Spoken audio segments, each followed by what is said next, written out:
الرجيم بسم الله الرحمن الرحيم رب اشرح لي صدري ويسر لي امري واحلل عقدة من لساني يفقهوا قولي واجعل لي وزيرا من اهلي آمین یا رب العالمین۔ پچھلی نشست میں ہم نے قرآن سے متعلق کچھ مسلمات، کچھ بیسک پرنسپلز ہم نے پڑھے تھے کہ قرآن کو پڑھنے پڑھانے کے کیا پرنسپلز ہیں، اور اس کے اندر کچھ قرآن کی ایسی باتیں جو ریپیٹ ہونی تھیں ان کے متعلق بھی بات ہو گئی تھی ہماری، اور آپ میں سے اگر کوئی اس وقت اس کو مس کیا ہے تو میں اس کی ریکارڈنگ شیئر کر دوں گا آپ لوگوں کے ساتھ، انشاءاللہ آپ اس کو دیکھ سکتے ہیں۔ آج ہم انشاءاللہ اللہ کا نام لے کے سورۃ الفاتحہ سے شروع کریں گے، اور یہ ذرا سا سیکشن، پورا سیشن جو ہے ہم کوشش کریں گے کہ یہ انٹریکٹیو ہو، تاکہ اگر آپ کے کوئی سوالات ہیں تو آپ ان سوالات کو پوچھیں، اور چاہیں تو بلکہ دین اینڈ دیر بھی پوچھ لیجیے۔ بہتر بات یہ ہے کہ ہم لوگ اب دیکھیں، ہم قرآن کے طالب علم کی حیثیت سے بیٹھے ہیں یہاں پہ، تو قرآن کے طالب علم کی حیثیت سے جیسے اب ہم کسی بھی چیز کو سیکھنا چاہتے ہیں تو ہم اس کے لیے تیاری بھی کرتے ہیں، نوٹس بھی لیتے ہیں، تو میرا خیال یہ ہے کہ بہت مناسب رہے گا کہ اگر آپ لوگ بھی اپنے ساتھ نوٹ بکس بھی لے کر آئیں، جو آپ کے دیکھیں ہماری میموریز جو ہے نا وہ تھوڑی سی ویک ہیں، تو لگتا تو یہ ہے جب ہم پڑھ رہے ہوتے ہیں کہ ہاں یار یہ بات تو بالکل سیدھی دل میں اتر گئی ہے تو یہ مجھے یاد بھی رہے گی، لیکن اصلاً ایسا ہوتا نہیں۔ آنکھ ہو جل پہاڑ ہو جل، رات گئی بات گئی، صبح اٹھ کے یاد نہیں رہتا کہ کون سی چیز تھی اور وہ کیا کیا پوائنٹس ہیں جو میں نے نوٹ کیے تھے اپنے متعلق، کون کون سے ایکشنز میں نے طے کیے تھے کہ میں ان کو کرنے والا بنوں گا انشاءاللہ۔ تو ہمیں اس قرآن کی پوری اسٹڈی کے اندر جو مین ہمارا ایک آبجیکٹو رہنا چاہیے وہ یہ ہے کہ ہم اس کو سمجھیں تو ہم اس پہ عمل کریں، ہم دیکھیں، اور خاص طور پہ یہ ایک لینس ہمیں عطا کر دے قرآن، جس کو ایسی بصیرت کہہ لیں کہ عطا ہو جائے ہمیں، کہ جس کے ذریعے سے ہم اپنے آپ کو دیکھنا شروع کریں کہ ہم کہاں کہاں اللہ کے معاملے میں اس کے حق میں کوتاہی کر رہے ہیں، ہم کہاں کہاں اپنے آپ کے اوپر ظلم کر رہے ہیں۔ تو یہ لینس اصلاً ہمارے لیے، اور اس کو حاصل کر کے، کیونکہ کیا ہوتا ہے کہ جب ہم پڑھتے ہیں تو ایسا لگنا شروع ہو جاتا ہے بھائی یہ بھی غلط ہے، یہ بھی غلط ہے، یہ بھی غلط ہے، تو یہ اصلاً کیا ہے، یہ ہمارے اپنے لیے ہے کہ ہم دیکھیں کہ ہم کہاں کہاں غلط ہیں اور ہم کہاں کہاں صحیح ہو سکتے ہیں انشاءاللہ العزیز۔ چلیں بس اس کے ساتھ ہم اللہ کا نام لے کے شروع کرتے ہیں۔ اعوذ باللہ من الشیطان الرجیم، بسم اللہ الرحمن الرحیم۔ تو سب سے پہلے تو ہر سورہ کی بگننگ میں اعوذ باللہ پڑھنے کا حکم بھی ہے، تعوذ جسے کہتے ہیں، تعوذ ہو گیا اعوذ باللہ، اور تسمیہ بسم اللہ الرحمن الرحیم۔ اور یہ تعوذ ہم کیوں کرتے ہیں؟ دیکھیں، ہم قرآن پڑھنے بیٹھے ہیں اور ہم قرآن پڑھنے سے پہلے شیطان مردود سے پناہ مانگ رہے ہیں اللہ تعالیٰ کی، تو یہ اللہ تعالیٰ نے ہی ہمیں سکھایا کہ جب بھی تم قرآن پڑھو تو تم اللہ سے جو ہے وہ پناہ مانگو شیطان کی۔ کیا وجہ ہے؟ کہ دیکھیں، شیطان کا پہلا وار تو یہ ہوتا ہے ہمیشہ کہ وہ چاہتا ہے کہ ہم کسی بھی نیک کام کی طرف آئیں، وہ ہمیں مختلف قسم کے جھانسے دیتا رہتا ہے اور کہتا ہے بھائی نیک کام کرنے کی ضرورت نہیں ہے، تم ویسے بڑے اچھے ہو۔ لیکن جب انسان کسی نیک کام کی طرف آ جاتا ہے تو وہ اس کے اندر بھی کرپشن کرتا ہے، اس کو مسلسل اس کی کوشش ہوتی ہے، اور ہمیں سب سے بڑی کرپشن ہوتی ہے ہماری نیتوں کی کرپشن۔ ہم بیٹھے تھے قرآن پڑھنے، لیکن اچانک سے آہستہ آہستہ دل کے اندر یہ بات آنا شروع ہو گئی کہ جی دیکھیں میرے پاس علم آ رہا ہے، تو میں آگے جا کے اس علم کو لوگوں کو بتا بھی سکتا ہوں، اور اپنے آپ کو بڑا کرنے کا خیال آنا شروع ہو گیا۔ اور اس طرح کے بہت سے خیالات، صرف یہ ایک نہیں، اپنے تقوی کے اوپر بھی اگر انسان کو زیادہ گمان ہو جائے تو یہ بھی اس کے لیے فتنہ بن سکتا ہے۔ تو شیطان کا کام یہ ہے کہ وہ ہمارے ہر اچھے عمل کو جس کو ہم شروع کر دیں اللہ کی توفیق سے، وہ اس کو بھی کسی نہ کسی طرح کرپٹ کر دے۔ تو اس لیے ہمیں حکم ہوا کہ سب سے پہلے قرآن پڑھتے ہوئے بھی اللہ کی پناہ میں آؤ شیطان مردود سے۔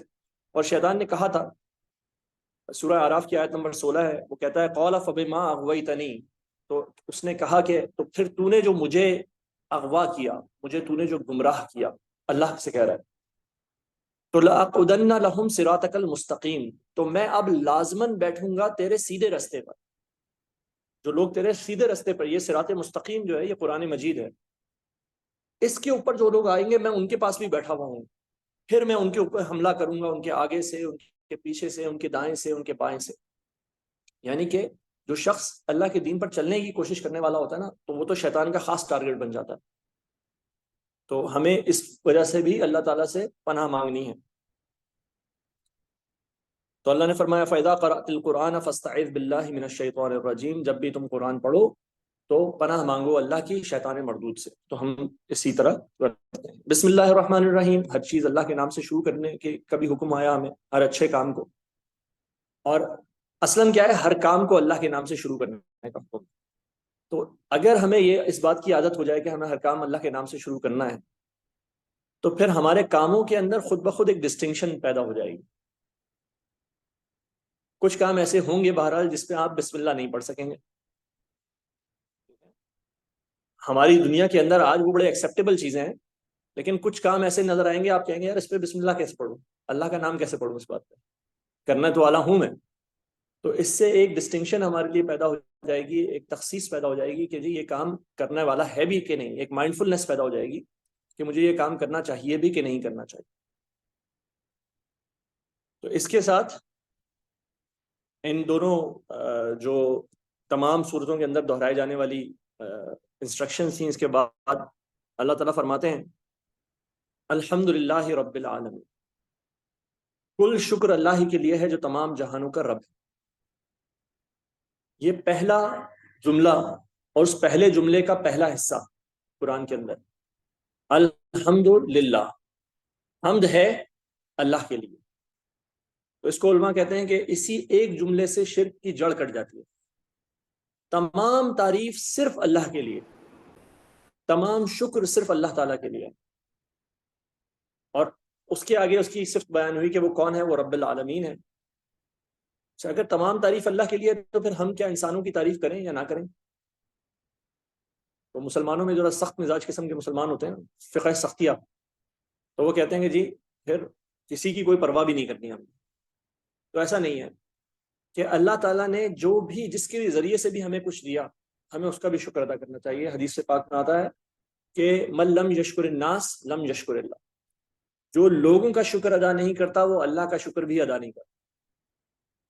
تو جس کے ذریعے سے ہمیں ملا ہم اس کا بھی شکریہ ادا کریں گے، لیکن ہم ہمیشہ یہ جانیں گے کہ یہ اصل چیز دی ہوئی اللہ کی ہے. کسی نے میرے ساتھ اگر کوئی فیور کی، کسی نے میرے اوپر کوئی مہربانی کی، میں اس کا شکر ادا کرتا ہوں. میرے والدین نے کی میرے اوپر بہت سی مہربانیاں، میرے بہن بھائیوں نے کی، میرے دوستوں اقارب نے کی، جس نے بھی کی، شکر اللہ کا ہے. لیکن اللہ نے ان کے توسط سے مجھ تک یہ بات پہنچائی. تو ہم توکل ان کے اوپر نہیں کریں گے، ان کا شکر کریں گے، توکل اللہ پہ کریں گے اور اللہ کا بھی شکر ادا کریں گے. الحمد للہ رب العالمین، کل شکر اللہ کے لیے ہے جو تمام جہانوں کا رب ہے. اچھا، اسی پہلے جملے کو ہی یہ سورہ فاتحہ عموماً جو ہے اس میں مجھے عام طور پہ 1-1.5 گھنٹہ لگ جاتا ہے، لیکن یہ سورت ہماری زندگی میں بہت امپورٹنٹ ہے. دن میں کم سے کم 17 بار ہم اس کو دہراتے ہیں. تو اس کو اگر ہم پوری طرح اپنے دلوں کے اندر اتار لیں تو یہ سورت ہمارے لیے بہت بہت بہت فائدہ مند ہو سکتی ہے. تو الحمدللہ سے ہمیں ایک اور بات پتہ لگتی ہے. اب دیکھیں یہ قرآن کا پہلا جملہ اور اس کا پہلا حصہ ہے، the first of the first things. اور کیا کہا جا رہا ہے؟ الحمدللہ. ہمیں سکھایا کیا گیا 17 دفعہ، تو اسی کو قرآن کم سے کم 17 دفعہ نمازوں میں روزانہ ہم پڑھتے ہیں اس کو. پھر ہم صبح اٹھتے ہیں تو ہم کیا کہتے ہیں؟ صبح اٹھتے ہی دعا کیا ہے ہماری؟ الحمدللہ الحمدللہ الذی احیانا بعد ما اماتنا. تو سب سے پہلے اللہ کا شکر کرتے ہیں کہ اللہ تو نے ہمیں زندہ کیا ہماری موت کے بعد. پھر ہم جاتے ہیں واش روم جاتے ہیں، وہاں سے واپس آتے ہیں الحمدللہ الذی اذھب عنی الاذی وعافانی، اللہ تو نے میرے اندر سے تکلیف دینے والی چیز کو دور کیا اور مجھے عافیت دی. ہم کھانا کھانے بیٹھتے ہیں، کھانا کھاتے ہیں، ہم کہتے ہیں الحمدللہ الذی اطعمنا وسقانا وجعلنا من المسلمین. ہماری ساری زندگی جو ہے اللہ تعالیٰ نے الحمدللہ کے گرد رکھی ہوئی ہے. لیکن ہمارا معاملہ کیا ہے کہ آج ہم لوگ، یعنی کہ الحمدللہ کیا ہے؟ یہ گریٹیٹیوڈ ہے، یہ تھینکفلنس ہے، یہ اللہ کا شکر ہے. لیکن ہمارا جو معاملہ ہے وہ کیا ہے کہ ہم سب سے زیادہ شکایتی لوگ ہیں، کمپلینرز ہیں. کسی سے بھی کچھ پوچھ لیں، آپ تو ڈاکٹر حضرات ہیں، آپ کو تو زیادہ پتا ہوگا، ہر بندہ آ کے آپ کو اپنی مشکلات ہی بتاتا ہے. تو لیکن ہمیں اللہ تعالیٰ نے کیا سکھایا یا کس طرح کا ہم سے عمل پسند فرمایا؟ وہ ہے الحمدللہ والا، اللہ کا شکر والا. اور یہ شکر ایسی چیز ہے کہ قرآن میں اللہ تعالیٰ فرماتے ہیں کہ ہم جب کسی کو حکمت دیتے ہیں تو وہ اللہ کا شکر ادا کرنے والا. حضرت لقمان، حکیم لقمان، اب حکیم لقمان ڈاکٹر لقمان نہیں تھے، وہ حکمت والے لقمان تھے، حکیم وہاں سے نکلا ہوا۔ تو حکمت والے لقمان کے لیے اللہ تعالیٰ فرماتے ہیں کہ وَلَقَدْ آتَيْنَا لُقْمَانَ الْحِكْمَةَ، ہم نے لقمان کو حکمت دی تھی۔ تو کیا کیا اس نے؟ انشکر للہ، تو اس نے اللہ کا شکر ادا کیا۔ یہ حکمت سمجھ جب انسان کے پاس آتی ہے تو سب سے پہلا کام اس کے اوپر جو اس کے دل کے دریچے کھلتے ہیں، اس کے ذہن کے دریچے کھلتے ہیں، تو وہ سب سے پہلے وہ یہ سمجھتا ہے کہ اللہ تعالیٰ نے میرے اوپر کتنے احسانات کیے، میں کتنی بھی مشکل میں ہوں، دنیا کے لحاظ سے اگر میں کسی مشکل میں بھی نظر آ رہا ہوں آپ کو، یا آپ اپنے آپ کو کسی مشکل میں دیکھتے بھی ہیں، تو بھی اگر آپ اس کے ذرا ریورس کو دیکھنا شروع کریں گے، وہی جس کو ہم کہتے ہیں گلاس ہاف فل یا گلاس ہاف ایمٹی، انسان جب اپنا گلاس ہاف ایمٹی دیکھنا چاہتا ہوتا ہے تو ہمیشہ ہر ایک کا گلاس ہاف ایمٹی نظر آئے گا اس کو، لیکن ہر انسان کا گلاس ہاف فل بھی ہوتا ہے۔ کوئی انسان دنیا میں ایسا نہیں ہوگا جس کے اوپر اللہ کی کوئی نعمتیں نہ ہو۔ تو جب انسان کو حکمت ملتی ہے، سمجھ بوجھ ملتی ہے، تو وہ سب سے پہلے اللہ کا شکر، جتنی زیادہ سمجھ ہوتی ہے اتنا زیادہ وہ اللہ کا شکر کرنے والا بنتا ہے، انشکر للہ۔ تو میں ڈرتے ڈرتے یہ عرض کرتا ہوں کہ حکمت دی تو شکر کرنے والا بن گئے ہو۔ تو اگر ہمیں حکمت نہ بھی ملی ہوئی ہو نا، اور ہم شکر کرنے والے بن جائیں، تو ہمیں حکمت کا کچھ حصہ مل جائے گا۔ اور ہم سب چاہتے ہیں کہ ہم سمجھدار ہوں، حکمت والے ہوں، تو ہمیں ایک کام جو کرنے کا ہے وہ یہ ہے، اور آج کل کے آپ لوگ حضرات زیادہ بہتر جانتے ہیں کہ جو سائیکالوجی ہوتی ہے نا، وہ فزیولوجی کے اوپر بھی افیکٹ کرتی ہے۔ تو سائیکالوجی کیا ہے؟ ایک تھینکفل بندے کی، ایک شکر کرنے والے بندے کی، وہ خوش ہے، وہ مطمئن ہے، وہ ہر بات میں پازیٹیو پہلو دیکھتا ہے، تو اس کی فزیولوجی پہ اس کے آٹومیٹک بہت سے اچھے اثرات ہوں گے۔ تو ہم شکر کرنے والے بنے، اللہ تعالیٰ ہمیں حکمت بھی عطا فرما رہا ہے، صحت بھی عطا فرما رہا ہے، اور دنیا میں اطمینان بھی عطا فرما رہا ہے، اور یہی بات ہم سے اللہ تعالیٰ کو ریکوائرڈ ہے۔ یہ جو اتنی دفعہ اس سورہ کی گردان ہوئی، اور اس الحمدللہ کی گردان ہماری زندگی میں ہوتی ہے، تو مقصد کیا ہے کہ ہم یہ بات سیکھ لیں۔ انفارچونیٹلی ہم لوگ قرآن کا جو حصہ پڑھتے بھی ہیں اور جو حصہ سمجھتے بھی ہیں، تو وہ بھی ہم نے ایک روٹین بنا لی ہے، اور روٹین جب بن جاتی ہے چیزیں تو ان کے اندر سے جو ڈیپتھ ہوتی ہے وہ ختم ہو جاتی ہے۔ ہم یہ دیکھنا بند کر دیتے ہیں کہ جی اس کا معنی کیا تھا، مفہوم کیا تھا، اس کے کیا کیا افیکٹس ہو سکتے ہیں میری زندگی پر۔ تو اس الحمدللہ رب العالمین کے بے انتہا جو ایک بہت بڑا خزانہ ہے اللہ تعالیٰ کی طرف سے، جو اللہ تعالیٰ نے ہمیں عطا فرمایا، اللہ تعالیٰ ہمیں اس کے اوپر اس عمل کرنے کی بھی توفیق عطا فرمائے۔ اللہ فرماتے ہیں وَمَن يَشْكُرْ فَإِنَّمَا يَشْكُرُ لِنَفْسِهِ، یہ جو اللہ کا شکر تم کر رہے ہو، یہ شکر تم اپنے لیے کر رہے ہو، یہ سارے فوائد تمہیں حاصل ہوں گے، دنیا کے بھی اور آخرت کے بھی۔ اور اللہ فرماتے ہیں کہ جو شکر کرتا ہے اس کو اللہ تعالیٰ اور دیتے ہیں۔ اللہ تعالیٰ کہتے ہیں لَإِن شَكَرْتُمْ لَأَزِيدَنَّكُمْ، تم شکر کرو گے تو تمہیں میں اور دوں گا، ہاں اگر تم میرا کفر کرو گے تو میرا عذاب بڑا شدید ہے۔ اللہ تعالیٰ ہمیں اس سے محفوظ فرمائے۔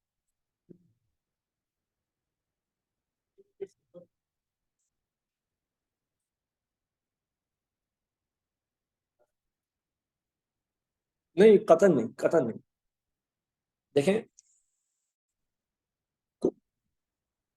دیکھیں زبان سے کہنا ایک درجہ ہے، اور اس کا اصل مقصد کیا ہے کہ کسی بھی چیز کا اندر جانا۔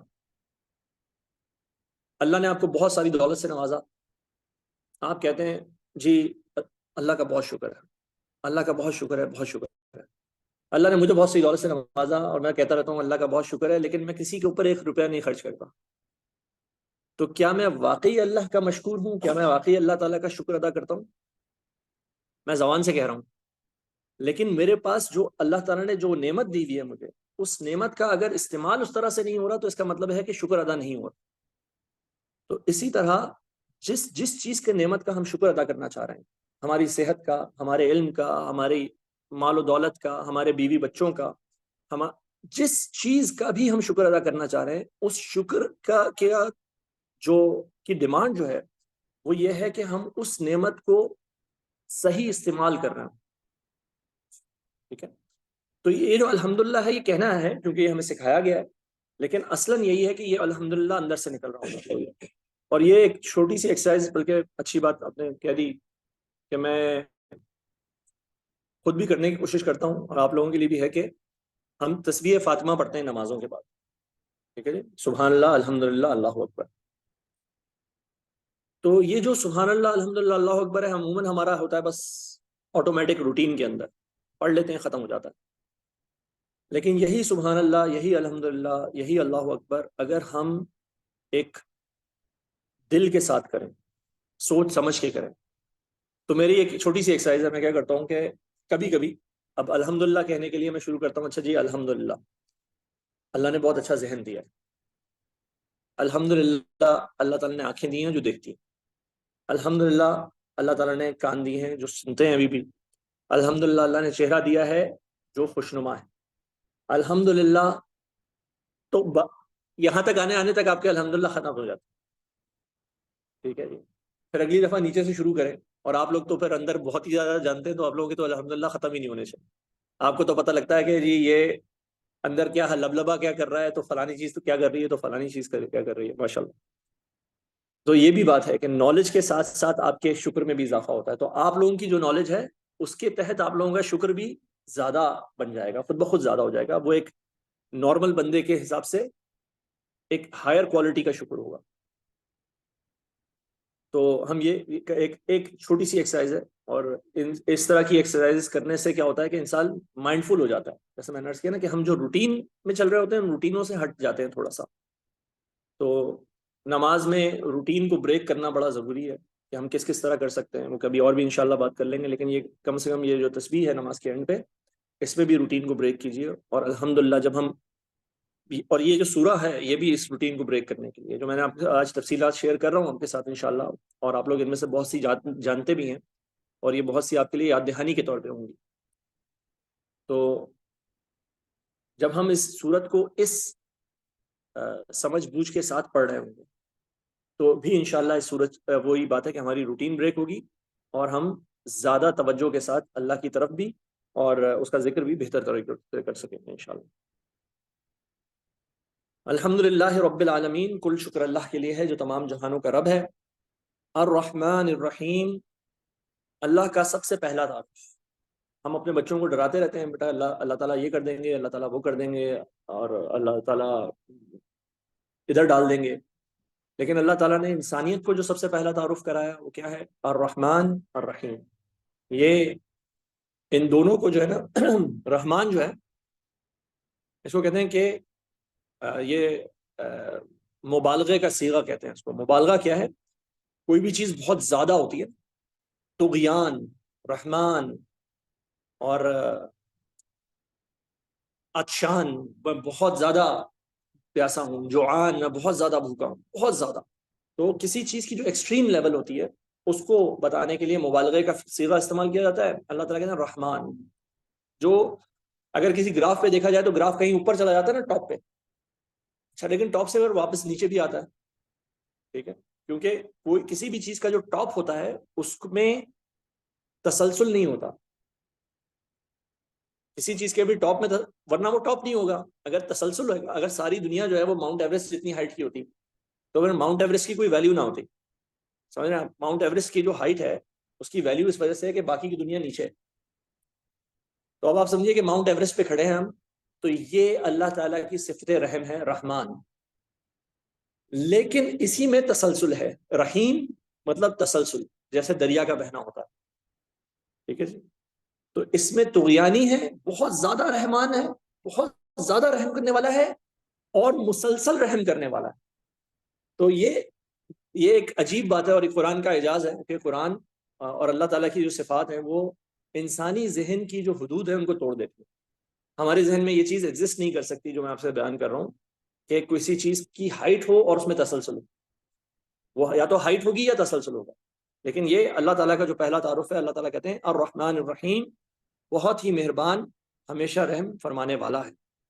اللہ تعالیٰ فرماتے ہیں کتب علی نفسہ الرحمہ، اللہ نے، دیکھیں اللہ کے اوپر کوئی چیز فرض نہیں، وہ فعال لما یرید ہے، وہ جو چاہتا ہے کرتا ہے.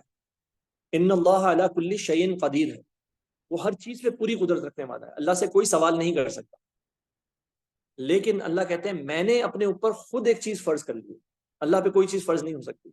اللہ تعالیٰ کہتے ہیں ایک چیز میں نے اپنے اوپر فرض کی، وہ کیا ہے؟ وہ عدل نہیں ہے، وہ انصاف نہیں ہے. بلکہ وہ رحمت ہے۔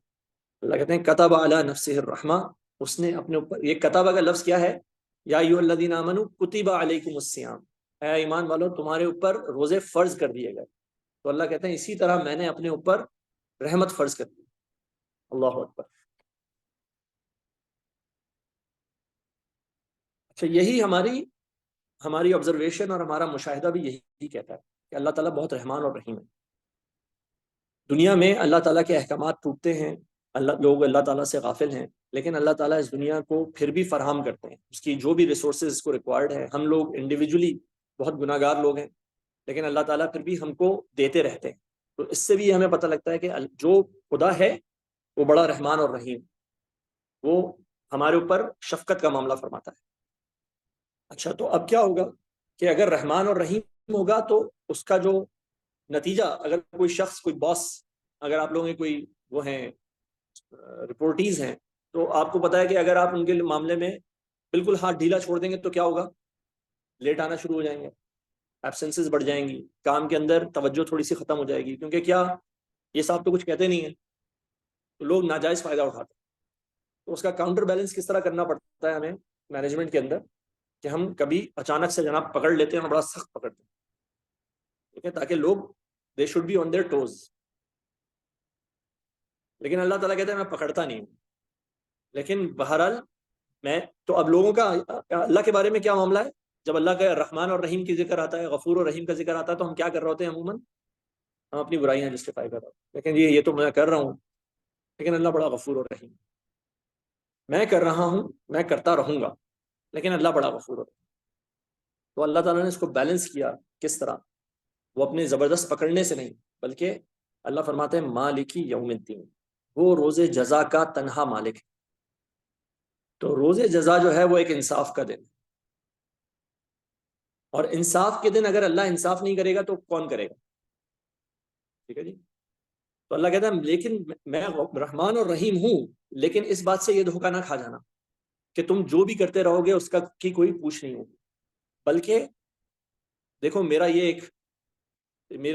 ایک کام ہے، میں کون ہوں؟ میں مالکی یوم الدین بھی ہوں، میں روز جزا کا تنہا مالک ہوں۔ روز جزا ہے نا، یوم الدین، دین کہتے ہیں لین دین، ہم اردو میں کہتے ہیں نا لین دین، تو یہ دین جو لفظ ہے نا، اس میں اسی طرح استعمال ہوا ہے کہ وہ لین دین کے دن کا مالک، وہ آپ اپنے اعمال لے کر آئیں گے، وہ رکھیں گے ہم سب، اور اس کے بدلے میں ہم اللہ تعالیٰ کی طرف سے جزا پائیں گے انشاءاللہ۔ تو وہ مالک یوم الدین ہے۔ تو یہ کاؤنٹر بیلنس کرنے کے لیے ہے کہ وہ رحمان اور رحیم کے چکر میں انسان آ کے پھر مسلسل اسی طرف نہ چلا جائے۔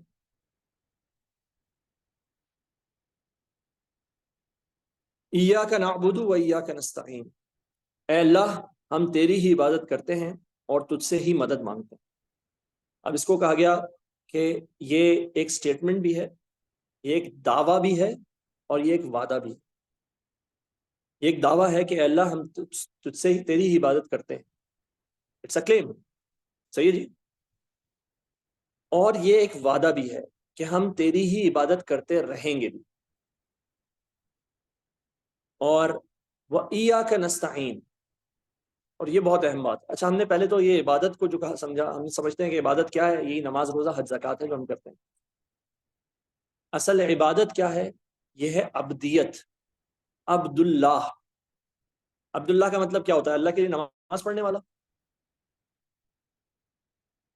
کیا مطلب ہوتا ہے جی عبد اللہ کا؟ اللہ کا بندہ۔ اچھا، تو ایک دلچسپ بات ہے کہ کسی صاحب نے بتایا مجھے، ان کا بیٹا ہوا، انہوں نے کہا کہ میں نے اپنے بیٹے کا نام رکھا ہے عبداللہ۔ تو میں نے کہا کہ ماشاءاللہ بہت اچھا نام رکھا ہے، اللہ کا غلام۔ انہوں نے نہیں، اللہ کا غلام نہیں، اللہ کا بندہ۔ بندہ جو ہے وہ فارسی کا لفظ ہے، اس کا مطلب غلام ہوتا ہے، اور غلام اردو کا یا انگلش یا عربک کا لفظ کہہ لیں آپ، تھوڑا سا مختلف اس سے، لیکن ہمیں پتہ ہے کہ غلامی کا مطلب کیا ہے۔ ہمارے آج کا جو مزاج ہے، جو ہماری جس طرح سے تربیت ہوئی ہے، تو غلامی کا لفظ ہمیں بہت برا لگتا ہے، اینڈ رائٹلی سو، اچھی بات ہے، لگنا چاہیے۔ لیکن جب اللہ کی غلامی کا معاملہ آتا ہے تو ایک مختلف چیز ہے۔ تو پہلی بات تو اللہ کے لیے نماز پڑھنے والا نہیں، بلکہ اللہ کے لیے کا بندہ، اللہ کا غلام۔ اچھا، غلام جو ہوتا ہے وہ ایسا نہیں ہوتا کہ اس کی 9 to 5 چل رہی ہوگی کہ وہ بولے گا جی 5 بج گیا میں گھر جا رہا ہوں اللہ حافظ. ایسا کہہ سکتا ہے غلام؟ ذرا غلامی کے تصور کو لے کر آئے نا ذہن میں. تو غلام 24 گھنٹے کا غلام ہوتا ہے. اچھا، اور امپلائی کا معاملہ یہ ہوتا ہے کہ امپلائی جو ہے وہ بہرحال اس کی ڈیوٹیز بھی فکس ہوتی ہیں. بھائی آپ یہ کر سکتے ہیں، یہ کریں گے، یہ کریں گے. اگر ہم میں سے کسی کو بھی کہہ دیا جائے کہ بھائی آج وہ کلیننگ والا نہیں آیا، آپ ذرا کلیننگ بھی کر لیں، تو ہم میں سے کوئی بھی اس بات کے لیے تیار نہیں ہوگا، کیونکہ ہم غلام نہیں ہیں. بلکہ ہم تو یہ کہہ دیں گے کہ ہم کوئی غلام ہے. ٹھیک ہے جی. تو امپلائمنٹ سے بالکل مختلف معاملہ ہے. لیکن ہم نے جو دین آج اختیار کر کے رکھا ہے وہ امپلائمنٹ والا ہے. ہم سمجھتے ہیں کہ ہم اللہ کے امپلائیز ہیں. تو جس طرح امپلائی کو جا کے ایک ہم لگانا ہوتا ہے، کہیں سائن کرنا ہوتا ہے، جا کے وہ انٹری کرتا ہے اور پھر ایگزٹ کرتا ہے. جب ایگزٹ کر کے آ جاتا ہے تو اب وہ ریلیٹیولی بااختیار ہوتا ہے کہ وہ فون اٹھائے یا نہ اٹھائے. ریلیٹیولی میں نے کہا، آج کل ویسے یہ اختیار بھی چھینا جا رہا ہے ایسا ایسا. اسی کو پھر کارپوریٹ غلامی کہتے ہیں. ٹھیک ہے جی، کارپوریٹ سلیوری. تو لیکن غلام کے پاس یہ آپشن نہیں ہوتا. وہ 9 to 5 کر کے آؤٹ نہیں ہو جاتا. ہم جو کر رہے ہیں یہ اللہ کی امپلائمنٹ ہے. ہم سمجھتے ہیں مسجد میں جاتے ہیں تو ہم اپنی امپلائمنٹ کی پلیس میں آ گئے، یہاں پہ رولز اینڈ ریگولیشنز ہمیں باؤنڈ کرتے ہیں. جب ہم یہاں سے باہر نکلیں گے تو ہم اپنی مرضی کریں. لیکن اصلیت کیا تھی؟ ہم امپلائی نہیں ہیں، ہم غلام. غلام 24 گھنٹے کا ہوتا ہے. غلام کا کام کیا ہوتا ہے؟ وہ اپنے آقا کی ہر بات مانتا ہے اور ہر وقت مانتا ہے. کسی بھی وقت میں وہ اپنے آقا سے بغاوت نہیں کر سکتا. تو ہم جب ہم سے دیکھیں مطالبہ کیا ہے، ہم سے مطالبہ یہ نہیں ہے کہ تم نماز پڑھو غلام کی طرح. اور دیکھیں ہم نماز میں کھڑے کیسے ہوتے ہیں، یہ غلامی کا انداز ہے. ہم جو سجدہ ریز ہو جاتے ہیں، اس سے بڑی غلامی کیا ہوگی؟ اللہ کے سامنے جو سجدہ کرتا ہے انسان as a manifestation of slavery, اس سے بڑی سلیوری تو کوئی مینیفیسٹیشن نہیں ہے. تو ٹھیک ہے جی، مسجد میں تو ہم غلامی کر رہے ہیں اللہ کی، لیکن ہمیں سکھایا گیا کیا گیا؟ اٹھو اللہ کا شکر ادا کرو. کھانا کھاؤ اللہ کا شکر ادا کرو. کھانا کیسے کھاؤ؟ جیسے اللہ نے بتایا ہوا ہے. کیا کھاؤ؟ جیسے اللہ نے بتایا ہوا ہے. کیسے شروع کرو؟ جیسے اللہ نے بتایا ہے. کیسے ختم کرو؟ جیسے اللہ نے بتایا. کیسے کیسے کام کرو، کیسے پیسے کماؤ؟ جیسے اللہ نے بتایا. کیسے خرچ کرو؟ جیسے اللہ نے بتایا. کیسے شادی کرو، کیسے اپنے بیویوں اور اپنے شوہروں کے ساتھ وقت گزارو؟ جیسے اللہ نے بتایا. کیسے اپنے بچوں کی تربیت کرو؟ جیسے اللہ نے بتایا. کیسے سو؟ جیسے اللہ نے بتایا. کیسے اٹھو؟ جیسے اللہ نے بتایا. جب سو رہے ہیں تو ہم غلام کی حیثیت سے سو رہے ہیں. کیسے جی؟ غلام کی حیثیت سے کیسے سوتے ہیں ہم؟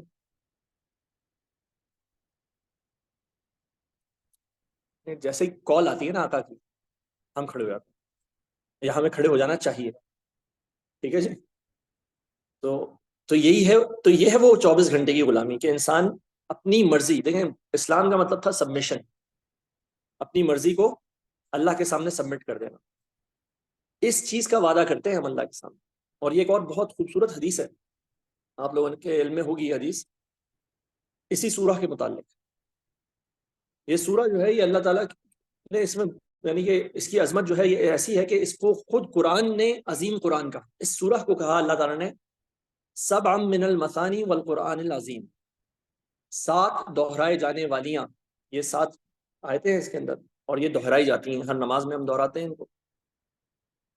اور یہ کیا ہے؟ اللہ کہتے ہیں والقرآن العظیم، یہ عظیم قرآن ہے. یہ قرآن کا ایک بہت عظیم حصہ ہے. اور اس کی عظمت کو اللہ تعالیٰ نے نبی کریم صلی اللہ علیہ وسلم کی زبان سے کہلوایا. اور یہ ایک حدیث قدسی ہے. حدیث قدسی میں اللہ تعالیٰ نے فرمایا کہ اس سورہ کے متعلق بات کرتے ہوئے کہ اللہ نے فرمایا کہ میں نے نماز کو قسمت الصلاۃ بینی و بین عبدی نصفین، میں نے نماز کو اپنے اور اپنے بندے کے درمیان آدھا آدھا بانٹ لیا. تو یہاں جہاں نماز کا ذکر آیا اس حدیث میں قسمت الصلاۃ، نماز کو میں نے بانٹا ہے، تو وہاں پہ اس صورت کا ذکر ہو رہا ہے، اس کو نماز کہا گیا. اور نبی کریم صلی اللہ علیہ وسلم کی حدیث میں بھی آتا ہے کہ یہی صلاۃ ہے، یہی نماز ہے، اور جس نے یہ سورہ نہیں پڑھی اس کی کوئی نماز نہیں. ٹھیک ہے جی. تو میں کیا عرض کر رہا تھا آپ لوگوں سے؟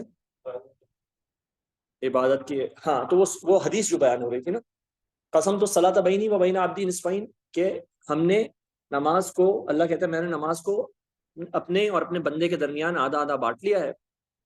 تو جب میرا بندہ کہتا ہے الحمدللہ رب العالمین، تو میں جواب دیتا ہوں کہ حمدنی رب عبدی، میرے بندے نے میری حمد بیان کی. اللہ تعالیٰ وہاں پہ جواب دے رہے ہیں. جب بندہ کہتا ہے الرحمن الرحیم، تو اللہ فرماتے ہیں اثنا علی عبدی، میرے بندے نے میری ثنا بیان کی. جب ہم کہتے ہیں مالک یوم الدین، اللہ تعالیٰ فرماتے ہیں مجدنی عبدی، میرے بندے نے میری بزرگی بیان کی. ٹھیک ہے جی. اب وہ حدیث یاد رکھے، آدھی آدھی کی ہے. تو ابھی تک یہ ساری کی ساری کس کے لیے چل رہی تھی؟ اللہ کے لیے. اللہ کہتے ہیں میرے میرے بندے نے میرے لیے یہ کیا، میرے بندے نے میرے لیے یہ کیا. یہ سارا حصہ تھا، یہ اللہ کے لیے تھا. اب اس سے آگے جب بندہ کہتا ہے ایاک نعبد و ایاک نستعین، تو اللہ کہتے ہیں ھذا بینی و بین عبدی، یہ میرے اور میرے بندے کے درمیان. اس کو مفسرین نے کہا کہ یہ میرے اور میرے بندے کے درمیان مشترک، یہ میرے اور میرے بندے کے درمیان اشتراک ہے، یہ میرے اور میرے بندے کے درمیان کانٹریکٹ کیا جا رہا ہے.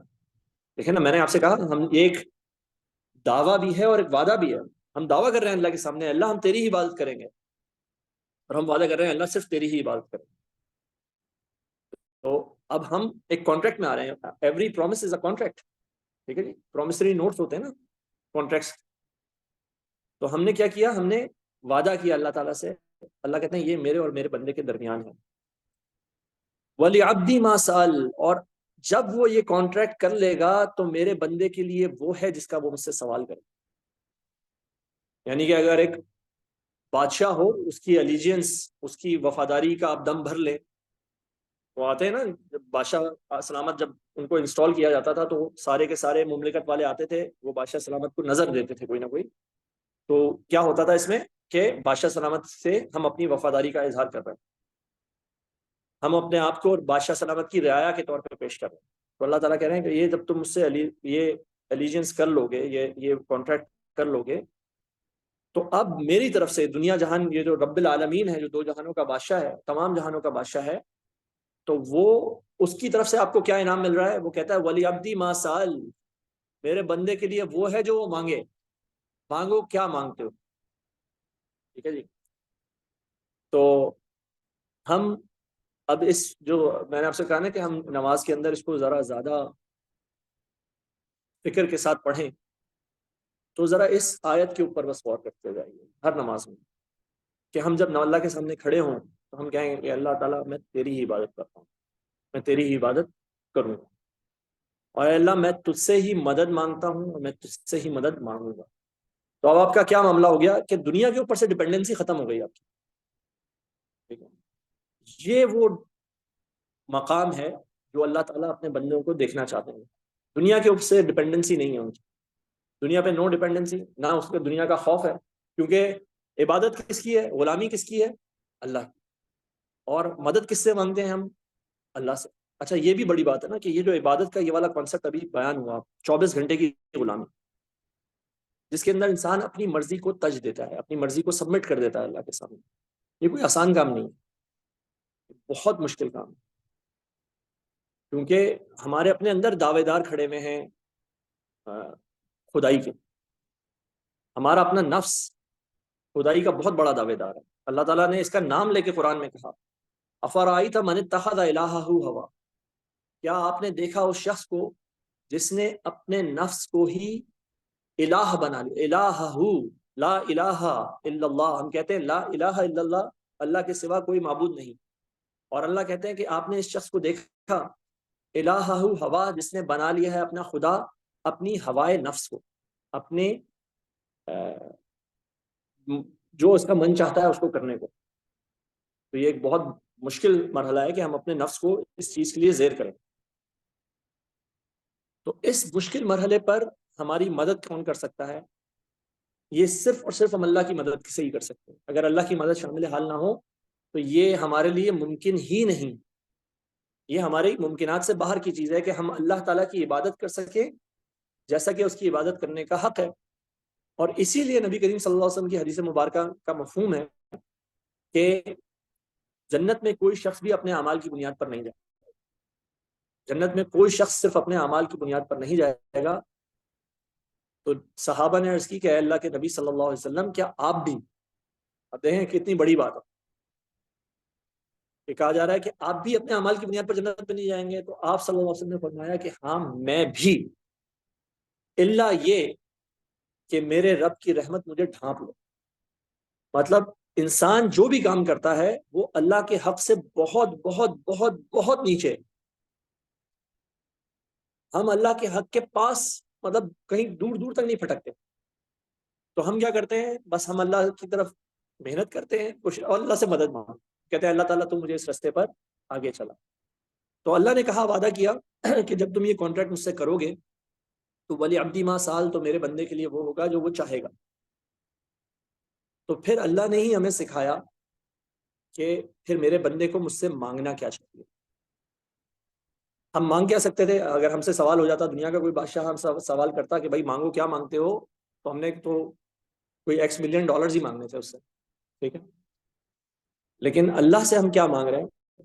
اللہ سے ہم مانگتے ہیں اہدنا الصراط المستقیم، اے اللہ ہمیں سیدھے رستے کی طرف ہدایت دیجیے. تو یہ ہدایت جو ہے یہ دنیا کی سب سے بڑی نعمت ہے. اس ہدایت کے بغیر ہر نعمت ایک مصیبت ہے. کیسے؟ کیسے؟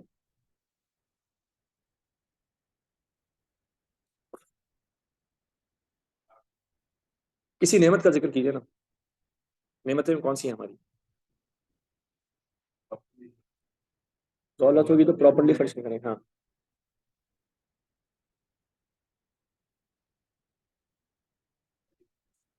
صحیح. لیکن دولت ہے دنیا کے حساب سے نعمت بنتی ہے. ہدایت نہیں ہوگی تو یہ دولت کس کام میں آئے گی؟ فساد پھیلانے میں، عیاشی میں. تو ایک نعمت جو ہے وہ مصیبت بن گئی. صحت ہے، اللہ نے بہت اچھی صحت دے رکھی ہے، ہدایت نہیں دی، اس صحت کے ذریعے کیا کریں گے؟ کچھ الٹے کام، مصیبت بن گئی. اور اسی طرح تمام چیزیں، اولاد ہے نعمت ہے لیکن ہدایت نہیں ہے، اس کو بھی خود بھی غلط رستے پہ چلے، اس کو بھی غلط رستے پہ چلایا، بلکہ وہ گناہ جاریہ کا بندوبست کر گئی ہمارے لیے، مصیبت بن گئی. ہر نعمت جو ہے وہ مصیبت ہے، اور ہر نعمت ملٹیپلائی جب ہوتی ہے ہدایت کے ساتھ تو وہ اصل نعمت بنتی ہے، تب اس کی نعمت کا اصل ظہور ہوتا ہے، اس کی مینیفیسٹیشن ہوتی ہے. تو اللہ تعالیٰ نے ہمیں اسی چیز کو سکھایا کہ پھر کہو اہدنا الصراط المستقیم، کہ ہدایت عطا فرما ہمیں سیدھے رستے کی.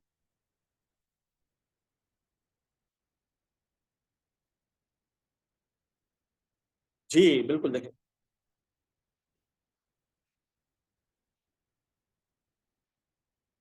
بالکل بالکل ایسا ہی ہے کہ ہدایت نہ ہو تو بس نعمت پھر وہ مصیبت کا سبب بنے گی، مشکلات میں ہی ڈالے گا. تو ہم کیا مانگتے ہیں؟ اللہ سے نعمت ہدایت مانگتے ہیں. صراط الذین انعمت علیہم، راستہ ان کا جن پر تو نے انعام کیا. یہ قرآن میں آگے اللہ تعالیٰ فرماتے ہیں یا انعام کرنے والے راستہ کون سا ہے، یعنی کہ ہم کوئی، تم پہلے بندے نہیں ہو جس راستے پہ چلنے والے ہو. ٹھیک ہے یہ مشکل راستہ ہے لیکن اس پہ چلنے والے بہت سے لوگ چل کے اللہ تعالیٰ کے انعام یافتہ ہو چکے، ان کو انعام مل چکے. تو انسان کی نیچر ہے کہ وہ دیکھتا ہے کہ دوسرے لوگ کر سکتے ہیں تو پھر اس کے لیے آسان ہو جاتا ہے کوئی بھی کام. تو اللہ تعالیٰ کہتے ہیں بھائی تم سے پہلے بھی لوگ تھے جنہوں نے یہ کام کیے ہیں اور اچھے سے کیے ہیں، انہوں نے اللہ تک کی طرف سے انعام بھی پائے. تو تم ان کے راستے پہ چلو. ہمیں سکھایا گیا کہ دعا مانگو کہ اللہ مجھے ان کا راستہ دکھا جو تیرے انعام یافتہ لوگ ہیں.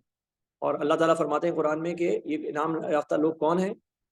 کہ من النبیین والصدیقین والشہداء والصالحین، نبیوں میں سے. تو نبیوں کا معاملہ تو یہ ہے کہ وہ اللہ کی طرف سے گاڈ گیون ایک چیز ہوتی ہے، وہ انسان کتنی بھی محنت ریاضت کر لے وہ نبی نہیں بن سکتا اپنی مرضی سے. اور نبی کریم صلی اللہ علیہ وسلم کے بعد تو یہ راستہ ویسے ہی بند ہے. اور وہ صدیقین، یہ امتیوں میں سب سے بڑا جو مرتبہ ہے وہ صدیقین کا ہے. والشہداء والصالحین، یہ مختلف درجے ہیں اور یہ اللہ کے، اور یہ ان میں سے کوئی بھی درجہ ہم سب کو حاصل ہو سکتا محنت سے. یہ اب محنت کا میدان ہے. تو ہم میں سے جو محنت کرے گا اللہ کے دین میں، جو اللہ تعالیٰ سے مدد مانگتے ہوئے آگے بڑھنے کی کوشش کرتا رہے گا، وہ ان میں سے کوئی بھی مقام پا سکتا ہے۔ اللہ تعالیٰ ہمیں ان میں سے کر دے۔ غیر المغضوب علیہم، اور ان کا نہیں جن پر غضب نازل ہوا تیرا، ولا الضالین، اور نہ ہی جو گمراہ ہیں۔ تو یہ ذکر آیا کہ ایک تو ہوتے ہیں مغضوب علیہم، وہ کون ہے؟ جو لوگ حق کو دیکھتے ہوئے پہچان کے ان کا انکار کرنے والے ہو جاتے ہیں۔ حق کو دیکھا، سمجھا، ہاں بات تو صحیح ہے، لیکن صحیح بات کو ماننے میں دنیا کا نقصان ہے، میرے اپنی فوائد جو میں حاصل کرنا چاہتا ہوں وہ نہیں حاصل کر سکوں گا، تو حق کا انکار کرنے والے بن گئے۔ یہ وہ لوگ ہیں جن کے اوپر اللہ کا غضب نازل ہوتا ہے، اور امتوں کے حساب سے یہ یہود ہیں۔ یہود نے اللہ کے دین کو سوچ سمجھ کے، تو یہ سورہ بقرہ میں آگے آئے گا کہ اللہ تعالیٰ مومنین سے فرماتے ہیں کہ تمہیں یہ لگ رہا ہے کہ یہ اللہ والے ہیں، یہ کتابوں والے ہیں، ان کے پاس اتنے نبی آئے ہیں، تو تم جب نبی کریم صلی اللہ علیہ وسلم کی دعوت ان کے پاس لے کے جاؤ گے تو یہ بھاگ بھاگ کے اس پہ ایمان لائیں گے۔ اللہ کہتے ہیں یہ ایسا کام کرنے والے نہیں ہیں، یہ تو وہ لوگ ہیں جو جانتے بوجھتے اللہ کے کلام میں تحریف کرتے ہیں، اس کو تبدیل کرتے ہیں۔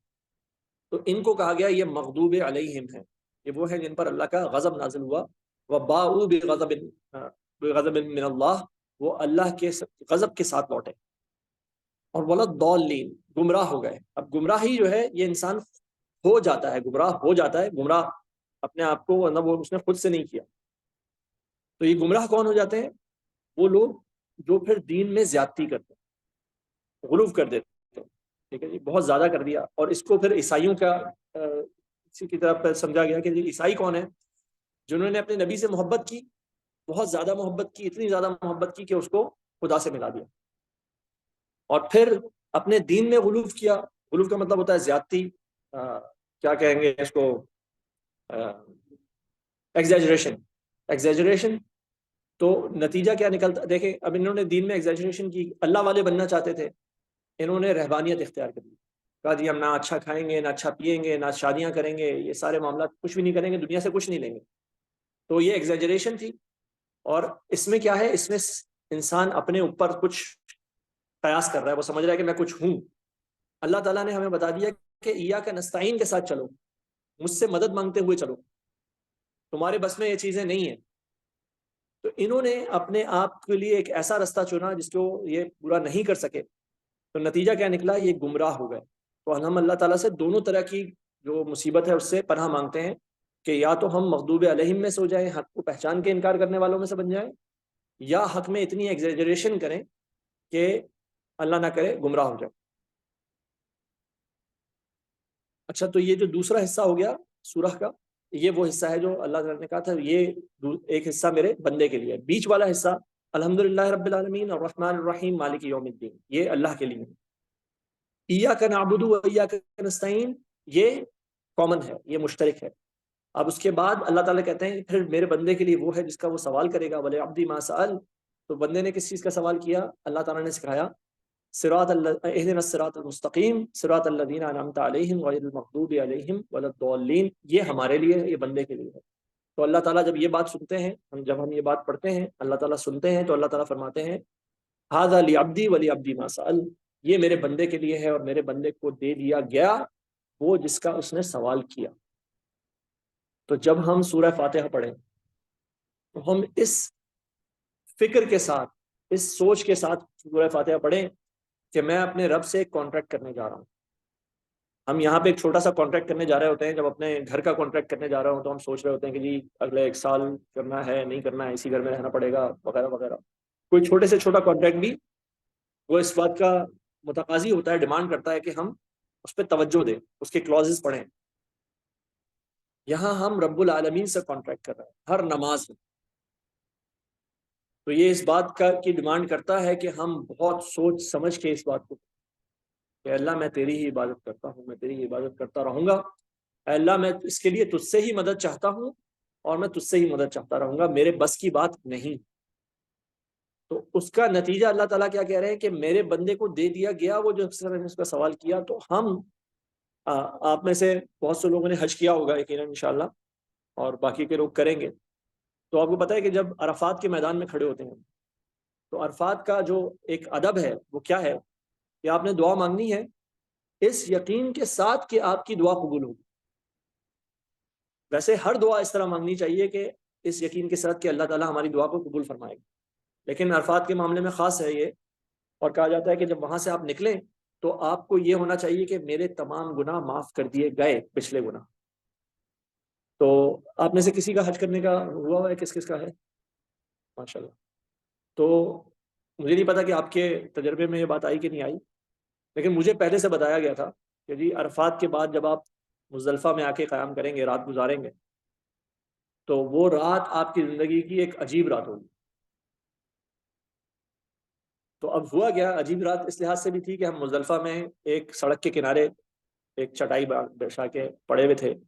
میرے نیچے جو ہے نا تکیے کے نام پہ ایک پانی کی بوتل تھی جو کہ پچکی ہوئی تھی. ٹھیک ہے.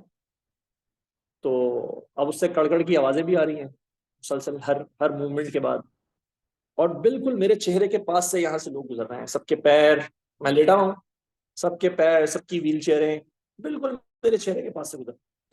عام حالت میں انسان کبھی ایسی سچویشن میں سوچ بھی نہیں سکتا کہ میں سونا تو بات کی بات ہے، آپ ایسی سچویشن میں آنا ہی نہیں چاہتے کبھی.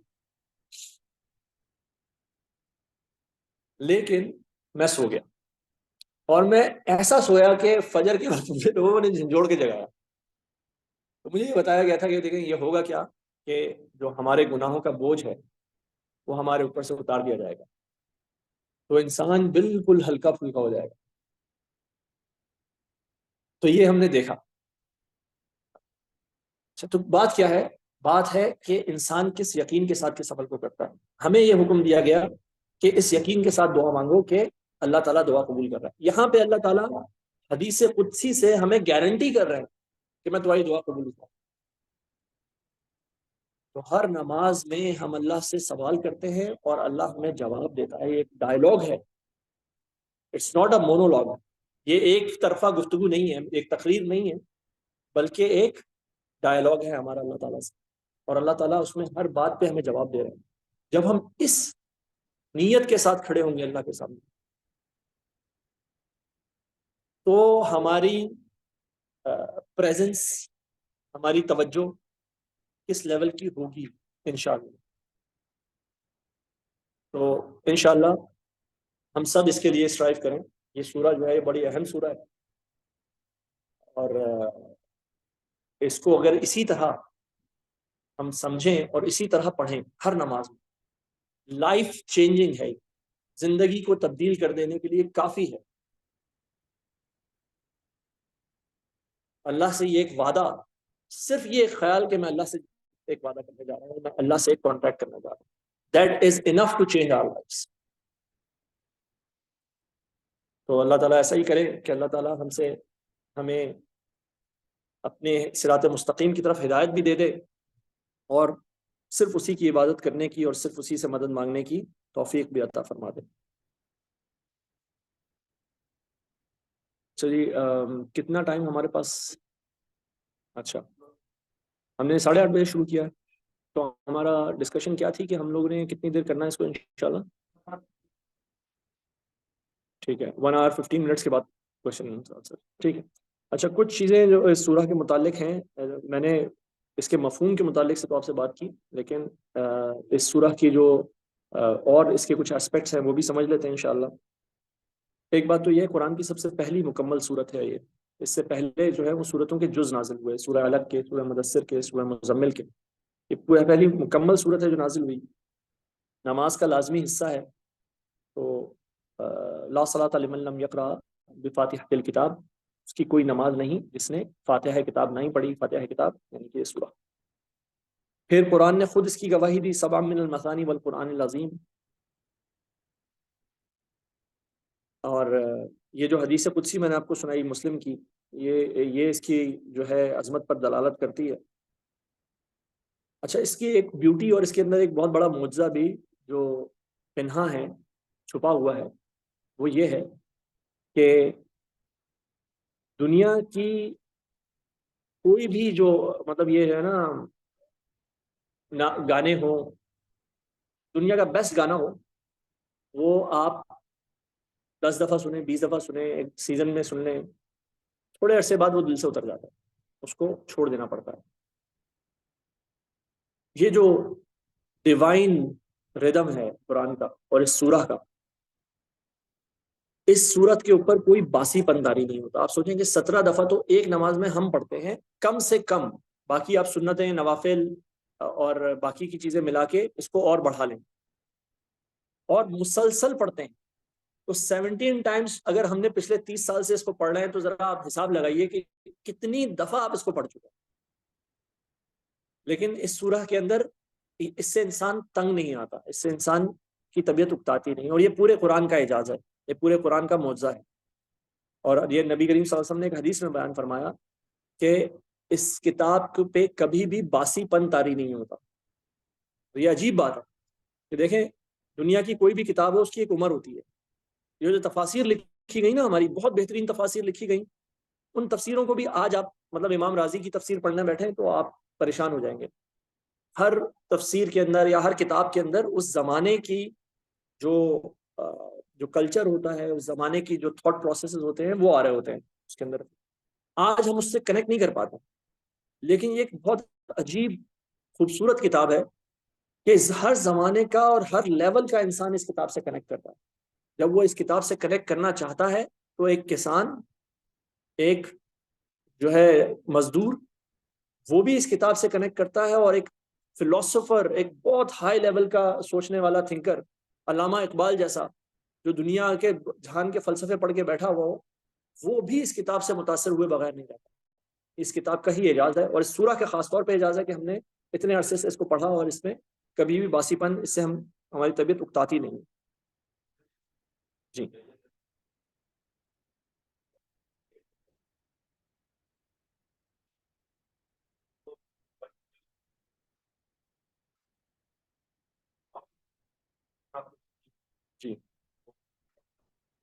جی. تو سوال یہ ہے، میں آن لائن والوں کے لیے دہرا دوں کہ سوال یہ ہے کہ نماز میں اگر ہم دیر سے جوائن کرتے ہیں، مرد حضرات جب جماعت میں پڑھ رہے ہوتے ہیں تو دیر سے اگر جوائن کرتے ہیں، رکوع میں جوائن کیا یا سجدے میں جوائن کیا آپ نے، تو آپ نے اس رکعت کی سورہ فاتحہ نہیں سنی، تو اس کا کیا معاملہ کیا جائے گا؟ اچھا، ایک آپ پچھلی دفعہ میں نہیں تھے تو ایک بات ہم نے بیان کی تھی کہ یہاں پہ ہم مسئلے مسائل کو کوئی بہت زیادہ ڈیٹیل میں ڈسکس نہیں کریں گے انشاءاللہ. اس کی وجہ یہ ہے کہ مختلف فقہوں کے اندر مختلف مسائل ہیں، اور اس سورہ فاتحہ کے معاملے میں بھی یہی معاملہ ہے کہ مختلف فقہوں میں اس کی مختلف باتیں ہیں. امام ابو حنیفہ کے ہاں جیسے ہر نماز میں سورہ ہر چاہے وہ نماز سری ہو یا جہری ہو، وہ جس میں امام بآواز بلند قرات کرتے ہیں یا جس میں خاموشی سے کرتے ہیں، ہر صورت میں مقتدی کو، نماز پیچھے پڑھنے والے کو اس کو سورہ فاتحہ پڑھنی ہوگی. اور دوسری طرف انتہائی رائے یہ موجود ہے کہ کسی بھی صورت میں جب آپ امام کے پیچھے ہوں گے تو آپ نہیں پڑھیں گے، چاہے وہ نماز بآواز بلند والی ہو یا خاموشی سے. اور پھر بین بین کی رائے یہ ہے کہ سری نماز میں آپ پڑھیں گے اور جہری نماز میں آپ نہیں پڑھیں گے. تو جو اب آپ کا والا سوال ہے کہ اگر ہم رکوع میں چلے، امام رکوع میں ہے، تو اب کیا ہے؟ دیکھیں، اسی لیے میں نے عرض کیا تھا کہ دین یہ بھی ہے ایک اصول، ہم لے کے چلیں گے آگے مسلسل. کچھ آیات ایسی آئیں گی جن آیات کے متعلق ہم تھوڑے سے پریشان ہوں گے کہ اچھا یہ بات تو اس میں یہ لکھی ہے لیکن ہمارا عمل تو بالکل مختلف ہے. اچھا، تو میں بات کر رہا ہوں specifically in terms of forms of worship, actions کے اندر ہمارا عمل تھوڑا سا مختلف ہوتا ہے. کبھی حدیث ہمارے سامنے آتی ہے، کبھی ہمارے سامنے کوئی آیت ایسی آ جاتی ہے جس سے لگتا ہے کہ ہمارا عمل تو اس کے بالکل برخلاف ہے یا مختلف ہے اس سے، جیسے ابھی آپ نے اس سورہ کے متعلق بات کہی. تو ہم کبھی بھی کسی ایک آیت سے یا کسی ایک حدیث سے اپنے جو دین کا جو آئیڈیالوجی ہے اس کو ڈرائیو نہیں کرتے. اور اسی طرح ہم جس طرح عمل کرنا ہے ہمیں دین کے اوپر، نماز، روزہ، حج، زکوٰۃ کس طرح رکھنا ہے، اس میں بھی ہم کسی ایک حدیث سے یا کسی ایک آیت سے کو یوز کرتے ہوئے اپنی انڈرسٹینڈنگ نہیں بناتے. یہ ہمیشہ ایک کمپلیٹ باڈی آف نالج کو دیکھتے ہوئے کیا جاتا ہے. قرآن اور حدیث کی جو کمپلیٹ باڈی آف نالج ہے اس کو دیکھ کے کیا جاتا ہے. اب ایک حدیث کہہ رہی ہے کہ جس نے نماز میں فاتحۃ الکتاب نہیں پڑھی اس کی نماز نہیں ہے. ایک اور حدیث یہ کہہ رہی ہے کہ تم امام کے پیچھے چلو. اب امام رکوع میں ہے، اگر کھڑے ہو کے سورہ فاتحہ پڑھ رہے ہیں تو ہم امام کے پیچھے نہیں چل رہے. ٹھیک ہے، تو اب ان دونوں حدیثوں کی تطبیق ہوگی، اس کو یعنی کہ کیا کہیں گے جی انگلش میں، کانٹرڈکشن کو ریموو کرنا. Reconciliation exactly. تو ان دونوں احادیث کو یا کبھی ایک حدیث کو ایک قرآنی آیت کو ریکنسائل کیا جاتا ہے, سمجھا جاتا ہے کہ اچھا جی اس کے پھر معنی کیسے ہوں گے. تو ادھر یہی مطلب لیا گیا ہے امت کے زیادہ بڑے حصے نے کہ اگر امام جو ہے وہ چلا گیا ہے تو آپ کا فرض ہے کہ آپ اس کی پیروی کیجیے, ورنہ پھر آپ جو جماعت کے ساتھ نماز ہے وہ آپ کی باطل ہو جائے گی. آپ اس کے یو آر انڈر دا امام رائٹ ناؤ, تو یو ول فالو دا امام. ٹھیک ہے, تو آپ کی وہ فاتحہ مس بھی ہوئی تو اصول یہ ہے کہ اگر آپ کو رکوع کے اندر امام مل گیا تو آپ کی وہ سورہ وہ جو آپ کی رکعت ہے وہ محفوظ ہو گئی. اور رکوع میں نہیں ملا امام, اس کے ساتھ آپ کو کمر سے کمر نہیں ملی اتنی دیر کے لیے کہ آپ ایک دفعہ سبحان ربی العظیم کہہ سکتے, تو آپ کی وہ رکعت مس ہو گئی, پھر آپ دوسرے کے لیے الحمدللہ دوبارہ سے پڑھیں گے. ٹھیک ہے جی, یہاں پہ میں نے تفصیل بتا دی کیونکہ یہ مجھے پتا تھی. ٹھیک ہے, لیکن بہت سی چیزیں ایسی ہیں جو مجھے پتا بھی نہیں ہے, تو میں ان تفاصیل میں ہم جو ہے وہ فقہی جو باتیں ہیں اس کے اندر انشاءاللہ کوشش کریں گے ہم ان کو اوائڈ کریں. وہ ان باتوں کا صحیح جو محل ہے, جو صحیح جگہ ہے اس کی پوچھنے کی, وہ پھر آپ کے ریلیٹو فرقے کے کوئی مفتی حضرات ہیں. ٹھیک ہے,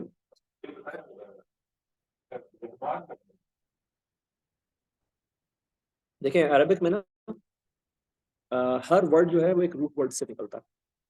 ٹھیک ہے, ہر ورڈ کا ایک روٹ ورڈ ہوتا ہے, اس کو کہتے ہیں 3 لیٹر روٹ ورڈ. ٹھیک ہے, رحم کا جو ہے را ہا میم, صحیح ہے.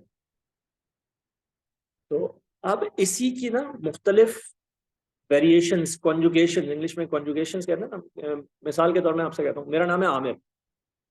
اب عامر کا جو روٹ ورڈ ہو گیا نا وہ ہو گیا عین میم را.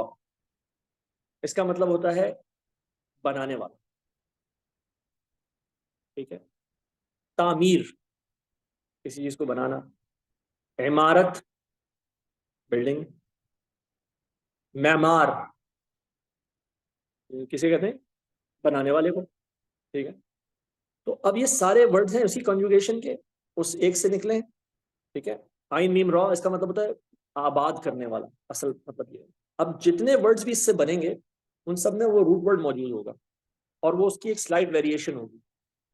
ٹھیک ہے, ورڈ سے بہت سارے بنتے جائیں گے لیکن روٹ ورڈ کا میننگ ساتھ میں چل دے گا اور پھر اس کے اندر تھوڑی تھوڑی ویریشن آتی رہے گی, جیسے میں نے ابھی آپ کے سامنے. تو رحمان اور رحیم دونوں کا روٹ ورڈ کیا ہے؟ رحم کرنے والا. میں نے آپ سے عرض کیا کہ رحمان اس کو کہا جاتا ہے مبالغے کا صیغہ فعلان کے وجہ. فعلان مطلب کسی بھی چیز کو جب بہت زیادہ کیا جائے.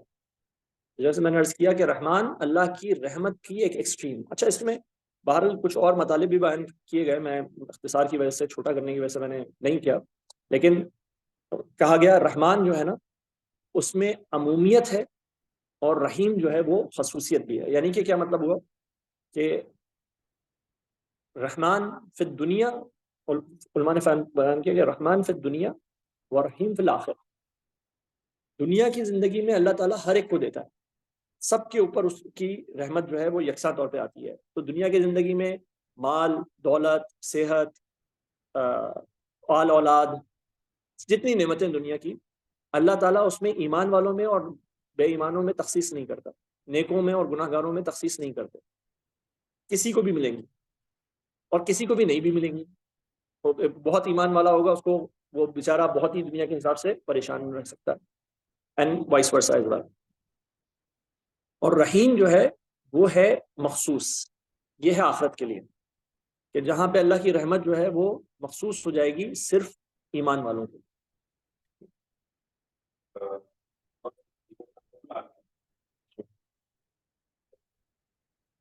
جی دیکھیں آج دیکھیں ہم نے یہ بھی پچھلی کلاس میں قاعدہ پڑھا تھا, یا مجھے نہیں یاد آ رہا کہ یہ پڑھا تھا ہم نے کہ نہیں پڑھا تھا, لیکن پڑھانا چاہیے تھا مجھے اگر میں نے نہیں پڑھایا تو. آیات متشابہ اور آیات محکمات کی بات ہوئی تھی پچھلی کلاس میں, نہیں ہوئی تھی. اچھا چلیں ابھی ہو جاتی ہے. دیکھیں قرآن کی نا بہت سی آیات ہیں جن کو کہا گیا آیات محکمات, محکم. ٹھیک ہے, یہ وہ ہیں جن کو کہا جاتا ہے ڈوز اینڈ ڈونٹس. دنیا کی زندگی میں ہمیں کیا چیز کیسے کرنی ہے یہ بالکل محکم طریقے سے بتا دیا جاتا ہے ہمیں. ٹھیک ہے, یہ کرنا ہے یہ نہیں کرنا, ڈوز اینڈ ڈونٹس, اوامر و نواہی ان کو کہتے ہیں. اچھا, لیکن انسان کے ذہن میں بہرحال کچھ کوشچنز آتے ہیں about the larger scheme of things. میں کہاں سے آیا, میں کہاں جاؤں گا, میرا مقصد کیا ہے, اور اسی طرح کے کچھ اور یہ سوالات مطلب ایک ریلیجیس مائنڈ کے اندر بھی آتے. فلاسفرز جتنے بھی فلاسفیز پہ کام کیا ان کے سوالات یہی تھے نا, about the nature of existence. یہ کس قسم کی ایگزسٹنس ہے ہماری, ہم کہاں سے آئے, کیا مقصد ہے زندگی کا. اور اس کے اوپر فلاسفرز نے بہت ہی طویل کام کیا ہوا ہے کہ جی آخر ہمارے لیے and ideas of good and bad, good and evil, یہ سب کیا ہے, خیر و شر کیا ہے. اللہ تعالیٰ نے ہمیں اس کے متعلق بھی کچھ معلومات عطا فرمائی ہیں. ٹھیک ہے, تم کہاں سے آئے ہو, تمہیں کہاں جانا ہے, اس کہاں جانے کے بعد آخرت میں تمہارے ساتھ کیسا معاملہ کیا جائے گا.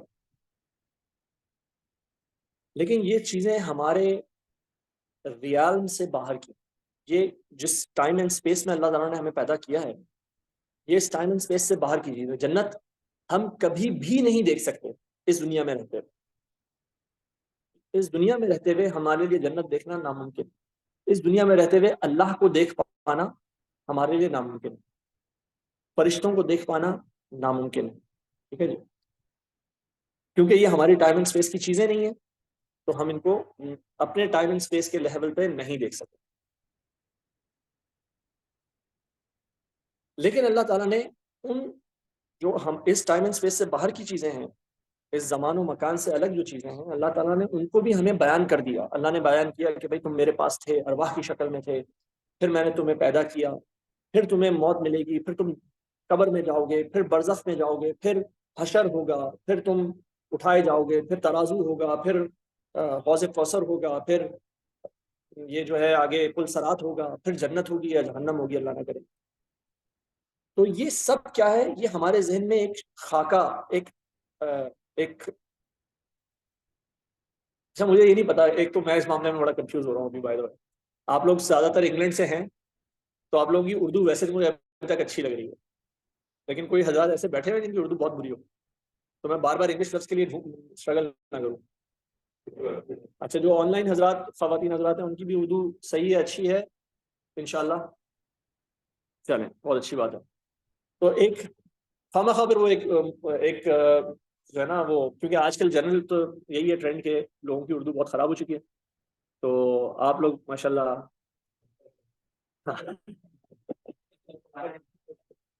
ہاں جی, میں بھی اسی بات پر تکیہ کرتے ہوئے چلیں انشاءاللہ وہ بھی ٹھیک ہے, یہ بھی صحیح بات ہے, صحیح بات ہے. تو اس کا ایک تھوڑا سا ویگ سا کانسیپٹ, ایک مبہم سا خاکہ اللہ تعالیٰ نے ہمیں دیا ہے. یہ خاکہ ہے اور تھوڑا سا مبہم ہے, تھوڑا سا ابہام ہے. اللہ تعالیٰ نے 100% ہمیں نہیں بتایا کہ تم جو پیدا ہوئے تھے یا پیدا ہونے سے پہلے تمہاری کیا کیفیت تھی, حضرت آدم کی تخلیق کے وقت کیا کیفیت تھی, اس سے پہلے الستو بربکم کا جو وعدہ اللہ تعالیٰ نے تم سے لیا تھا اس وقت تمہاری کیا کیفیت تھی, یہ ہمیں نہیں بتایا گیا. اچھا, لیکن ہمیں اتنا بتا دیا گیا کہ تم تھے. تم جتنی ہمارے ایکشن کے لیے ضروری انفارمیشن ہے نا, ریکوائرڈ انفارمیشن ہے, وہ ہمیں دے دی گئی ہے. پرابلم یہاں آتا ہے جب انسان اس ریکوائرڈ انفارمیشن سے زیادہ کو حاصل کرنے کی کوشش کرتا ہے. وہ کہتا ہے کہ یہ مجھے بتاؤ الستو بربکم کہ میں کہاں تھا, میں کیسا تھا, میں اب مجھے پوری اس کی ڈیٹیل بتائیے. یا آپ دیکھیں گے حدیثوں میں اور قرآن کی آیات میں جب ہم پڑھتے چلے جاتے ہیں آخرت کا معاملہ, تو تھوڑی سی ٹائم لائن عجیب سی ہو جاتی ہے. آپ اس کی ٹائم لائن نہیں مرتب کر سکتے, آپ نہیں بتا سکتے کہ پہلے یہ ہوگا, پھر یہ ہوگا, پھر یہ ہوگا, پھر یہ ہوگا. ٹھیک ہے, کیونکہ وہ ٹائم اینڈ اسپیس کی جگہ ہی نہیں ہے. تو نبی کریم صلی اللہ علیہ وسلم نے تو ان کو دیکھا, جنتیوں کو جنت میں اور جہنمیوں کو جہنم میں. تو ہم کہیں گے جی جنت اور جہنم ابھی تو فیصلہ ہوا نہیں, جنت جہنم میں کیسے دیکھ لیا؟ تو ہمارے حساب سے نہیں ہوا, کیونکہ ہم ٹائم اینڈ اسپیس کے قیدی ہیں, اور وہ جگہ ٹائم اینڈ اسپیس سے ماورا ہے, وہ اس سے اوپر ہے. ٹھیک ہے, تو وہاں پہ یہ نہیں ہوگا. اچھا, یہ آپ کے اس سوال کا بڑا کمپلیکیٹڈ جواب ہے, لیکن میں مجھے پتا ہے, لیکن ہاں جی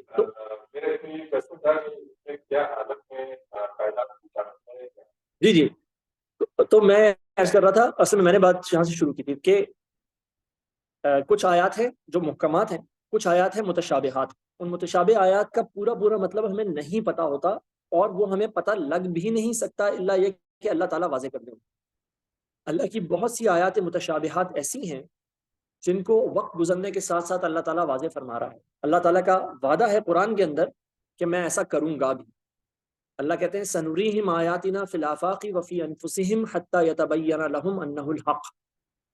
ہم ان قریب ان کو اپنی آیات میں سے دکھائیں گے، آسمانوں میں بھی اور ان کے اپنے انفس میں بھی، اپنے نفسوں کے اندر بھی، یہاں تک کہ ان سب کو یقین آ جائے گا کہ یہی حق. تو یہ اللہ تعالیٰ کیا کریں گے کہ کچھ آیات ایسی ہوں گی جو متشابہ ہوں گی، وہ ہمارے لیے محکم میں کنورٹ ہوں گی over the period of time. ٹھیک ہے جی. اب یہ جو آیات رب العالمین، آسان سا مطلب کیا ہے؟ آسان کا مطلب ہے تمام جہانوں کا رب. جتنے جہان تم سمجھو گے، کچھ نے کہا انسانوں کا جہان اور جنات کا جہان، کچھ نے کہا جی یونیورس، کچھ نے کہا ملٹی ورس. آج کانسیپٹ آ گیا ملٹی ورس کا. تو جتنے بھی جہان تم نکالو گے ان سب کا رب کون ہے؟ وہ اللہ ہے. اچھا، تو آگے کیا ہوگا کہ ہو سکتا ہے ہم مزید جہاں آج ملٹی ورس کا کانسیپٹ پیش ہو گیا، اور ویسے یہ مزے کی بات ہے کہ ایک حدیث کے اندر بھی ملٹی ورس کے کانسیپٹ کو ٹچ کیا گیا ہے. وہ بھی ہم کبھی جب پہنچیں گے وہاں پہ تو بات کریں گے انشاءاللہ. تو اب رب العالمین تو کیا ہمارے لیے جب کتنی دفعہ قرآن میں بات ہوئی 7 آسمانوں کی، تو ہمارے لیے آیت متشابہ ہے. ہمیں پہلا آسمان نہیں ملا آج تک. ہم جس کو سمجھ رہے ہیں کہ یہ آسمان ہے، تو وہ ہمیں آج تک اس کی کوئی وہ تو ملا تو نہیں. ہم وی ہیونٹ ریچ دا آسمان یٹ. تو 7 آسمانوں کو ہم کیسے سمجھیں اور کیا جانیں اس کے متعلق. لیکن اللہ تعالیٰ کہتے ہیں جی اس نے 7 آسمان بنائے ایک کے اوپر ایک. تو یہ ہمارے لیے آیت متشابہ ہے. ہمیں اس کی کیفیت پوری کی پوری نہیں پتا، لیکن جتنی ہمارے لیے ریکوائرڈ ہے ہمارے ایکشن کے لیے وہ ہمیں اللہ تعالیٰ نے دے دی. اور اب اگر اس سے زیادہ کی بھی ہم کوشش کرنا شروع کریں گے، اسٹرائیو کرنے کی کوشش کریں گے، تو ہم اس میں پھر ڈیٹیل خود سے ڈالنے کے مرتکب ہو جائیں گے. کوئی ایک فوٹوگراف لیں پرانے کیمرے سے لی ہوئی، اس کی ریزولوشن جو ہے نا وہ ذرا سی کم تھی. اب آپ اس کو زوم ان کرتے چلے جائیں. آپ بولیں کہ جی یہاں پہ جو شخص بیٹھا ہوا ہے اس کے پیچھے کون ہے؟ اب آپ زوم ان کرتے جائیں گے تو کیا ہوگا؟ پکسلز پھٹ جائیں گے. اچھا، لیکن آج جو ہے اے آئی ہے، آرٹیفیشل انٹیلیجنس ہے، آپ اس کو پکڑا دیں، بولے بھائی اس کو تصویر کو کلیئر کر کے دو مجھے، تو وہ آپ کو تصویر کلیئر کر کے دے دے. تو اس کا مطلب کیا ہے؟ اصل مطلب یہ ہے کہ ایک انفارمیشن جو موجود ہی نہیں تھی تصویر کے اندر، اے آئی نے وہ انفارمیشن ڈالی ہے. تو یہ انفارمیشن کہیں اور سے آئی ہے، یہ تصویر کے اندر موجود نہیں تھی. تو اللہ تعالیٰ نے جب ہمیں تصویر دکھائی اس کے اندر کچھ انفارمیشن ہے اور کچھ انفارمیشن نہیں ہے. اب اگر ہم زوم ان کرنا شروع کر دیں بہت زیادہ، تو الٹیمیٹلی یا تو پکسل پھٹ جائیں گے یا پھر ہمیں اپنی طرف سے اس کے اندر انفارمیشن ڈالنی پڑ جائے گی. اور یہ ڈالیں گے تو ہمارے لیے مسئلہ. یہ میں آپ کی بات پہ نہیں، لیکن یہ ایک اصول بیان ہو گیا، اس کی وجہ سے اچھی بات ہے آیات محکمات اور آیات متشابہات کا، کہ قرآن میں جو غور و فکر ہے اس کا ایک پرپز ہے. وہ پرپز کیا ہے؟ وہ دنیا کے اندر ایکشن ہے. تو جو چیز ایکشنیبل ہے اس کے اندر غور و فکر کرنا ہے. لیکن جو آیات متشابہات ہیں 7 آسمانوں کے اندر آپ کتنا بھی غور کر لیں، جب ہمیں انفارمیشن نہیں دی گئی اس کے متعلق، اچھا جہاں دی گئی ہے وہ ہم ملا لیں گے آپس میں، اس انفارمیشن کو ہم ایک جگہ پہ اکٹھا کریں گے. لیکن جہاں انفارمیشن نہیں دی گئی وہاں پہ ہم اس کو چھوڑ دیں گے. تو رب العالمین کا مطلب ہے کہ وہ تمام جہانوں کا رب ہے، انسانوں کے، جنات کے، فرشتوں کے، دوزخ کا، جہنم کا، وقت سے پہلے کا، ٹائم اینڈ اسپیس کا، اور ٹائم اینڈ اسپیس سے باہر جو بھی کچھ ہے، فزکس کا بھی اور میٹا فزکس کا بھی. جی تو وہاں پہ پہنچیں گے تو بات کریں گے اس کے اوپر.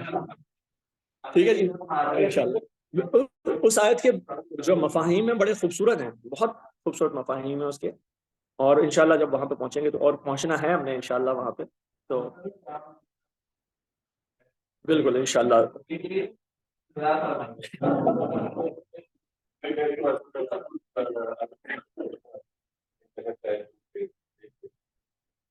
کس چیز کا؟ رب العالمین کا لنک تو ہے، لنک تو ہے، لیکن پھر وہیں پہ بات کریں گے انشاءاللہ، ٹھیک ہے نا؟ اچھا، تو ہمیں کتنا وقت ہو گیا جی اس کے لیے؟ ہو گیا 1.25 گھنٹہ، ٹھیک ہے؟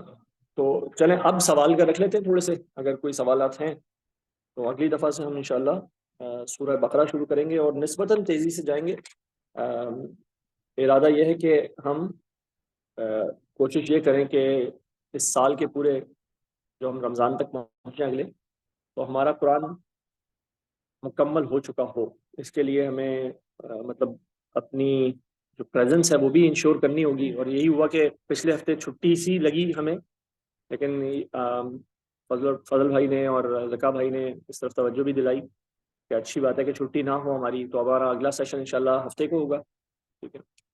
تو ایک تو ہماری چھٹیاں نہ ہوں، اور یہی ایک مین چیز ہے، تو اگر ہم یہ کرتے رہے انشاءاللہ تو رمضان سے پہلے ہم قرآن کو مکمل کر لیں گے۔ جی حضرات، جی زوم پہ جو لوگ ہیں خواتین و حضرات، وہ اپنے کوشچن ٹائپ کر کے بھی بھیج سکتے ہیں، اگر آپ کو انمیوٹ کرنا چاہیں تو انمیوٹ کر کے بھی کوشچن کر سکتے ہیں۔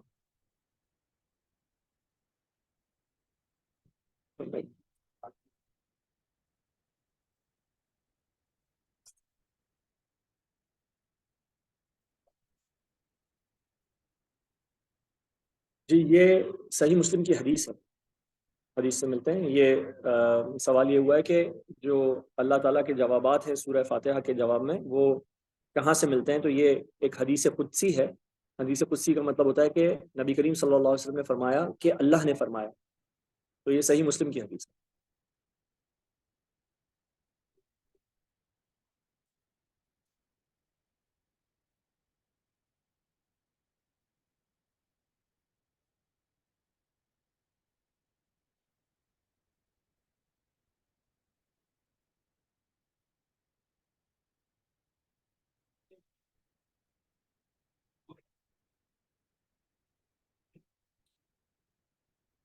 تو یہ تو سوال میرا ہے، میرا ایک پیٹ سوالوں میں سے ایک سوال ہے کہ بھئی یہ کیسے ہو جاتا ہے؟ تو جی جی جی، دیکھیں ایک تو بات یہ ہے کہ قرآن سے ہی ہمیں اشارے ملتے ہیں اس کے متعلق کہ اور یہ بڑی خوبصورت بات ہے کہ اللہ کہتا ہے کہ اللہ کے کلمات کبھی ختم نہیں ہوتے، ٹھیک ہے؟ اور اللہ تعالیٰ کہتے ہیں کہ اللہ اس کائنات کو وسعت دے رہا ہے، ٹھیک ہے؟ تو یہ اب جو ڈومیننٹ تھیوری اب ہے وہ کہتی ہے کہ جی it's a theory of expanding universe, universe expand کر رہی ہے۔ تو یہ جتنی بھی جو دور ترین کی چیز ہم دیکھ سکیں آج تک، جو سب سے ڈسٹنٹ اسٹار کو ہم جانتے ہیں، وہ 14 بلین لائٹ ایئرز اوے ہے، 14 بلین لائٹ ایئرز اوے۔ اچھا، یہ ہمارے دماغوں میں آتا نہیں ہے، یہ ہم سمجھ بھی نہیں سکتے، یہ ایک ایسا اسکیل ہے جس کو ہمارے دماغ کمپریہنڈ کرنے کی صلاحیت نہیں رکھتے۔ میں آپ سے پوچھوں اگر کہ جی 1 ملین سیکنڈز کتنے ہوتے ہیں؟ اگر دنوں میں بتائیں کہ 1 ملین سیکنڈ کتنے ہوتے ہیں، کتنے ہوتے ہیں جی؟ ذرا کیلکولیٹر پہ کوئی سی صاحب کا میتھس اچھا ہو تو ذرا کیلکولیٹ کر لیں۔ 1 ملین سیکنڈز کتنے دن بنتے ہیں؟ ہاں جی، 1 ملین سیکنڈز 11 دن بنتے ہیں۔ اب ذرا 1 بلین سیکنڈز کتنے دن بنیں گے، ایسے ہی ذرا تکا لگائیں۔ فضل بھائی کتنے دن بنیں گے؟ 111 دن۔ آپ بتائیں سر کتنے دن بنیں گے؟ اچھا، 11,000 دن کتنے سال ہوتے ہیں؟ اب انہوں نے سمپل حساب لگا لیا کہ ملین سے بلین کا ریشو جو ہے وہ آ گیا۔ نہیں 3 سال نہیں ہوگا سر جی، 3 سال میں تو 1,000 دن ہوتے ہیں،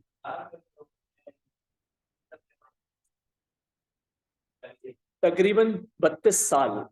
سو 11 دن سے ملین سے بلین ہو جانے میں 11 دن سے 32 سال بن گئے، ٹھیک ہے؟ یہ 1 بلین سیکنڈ ہوتا ہے۔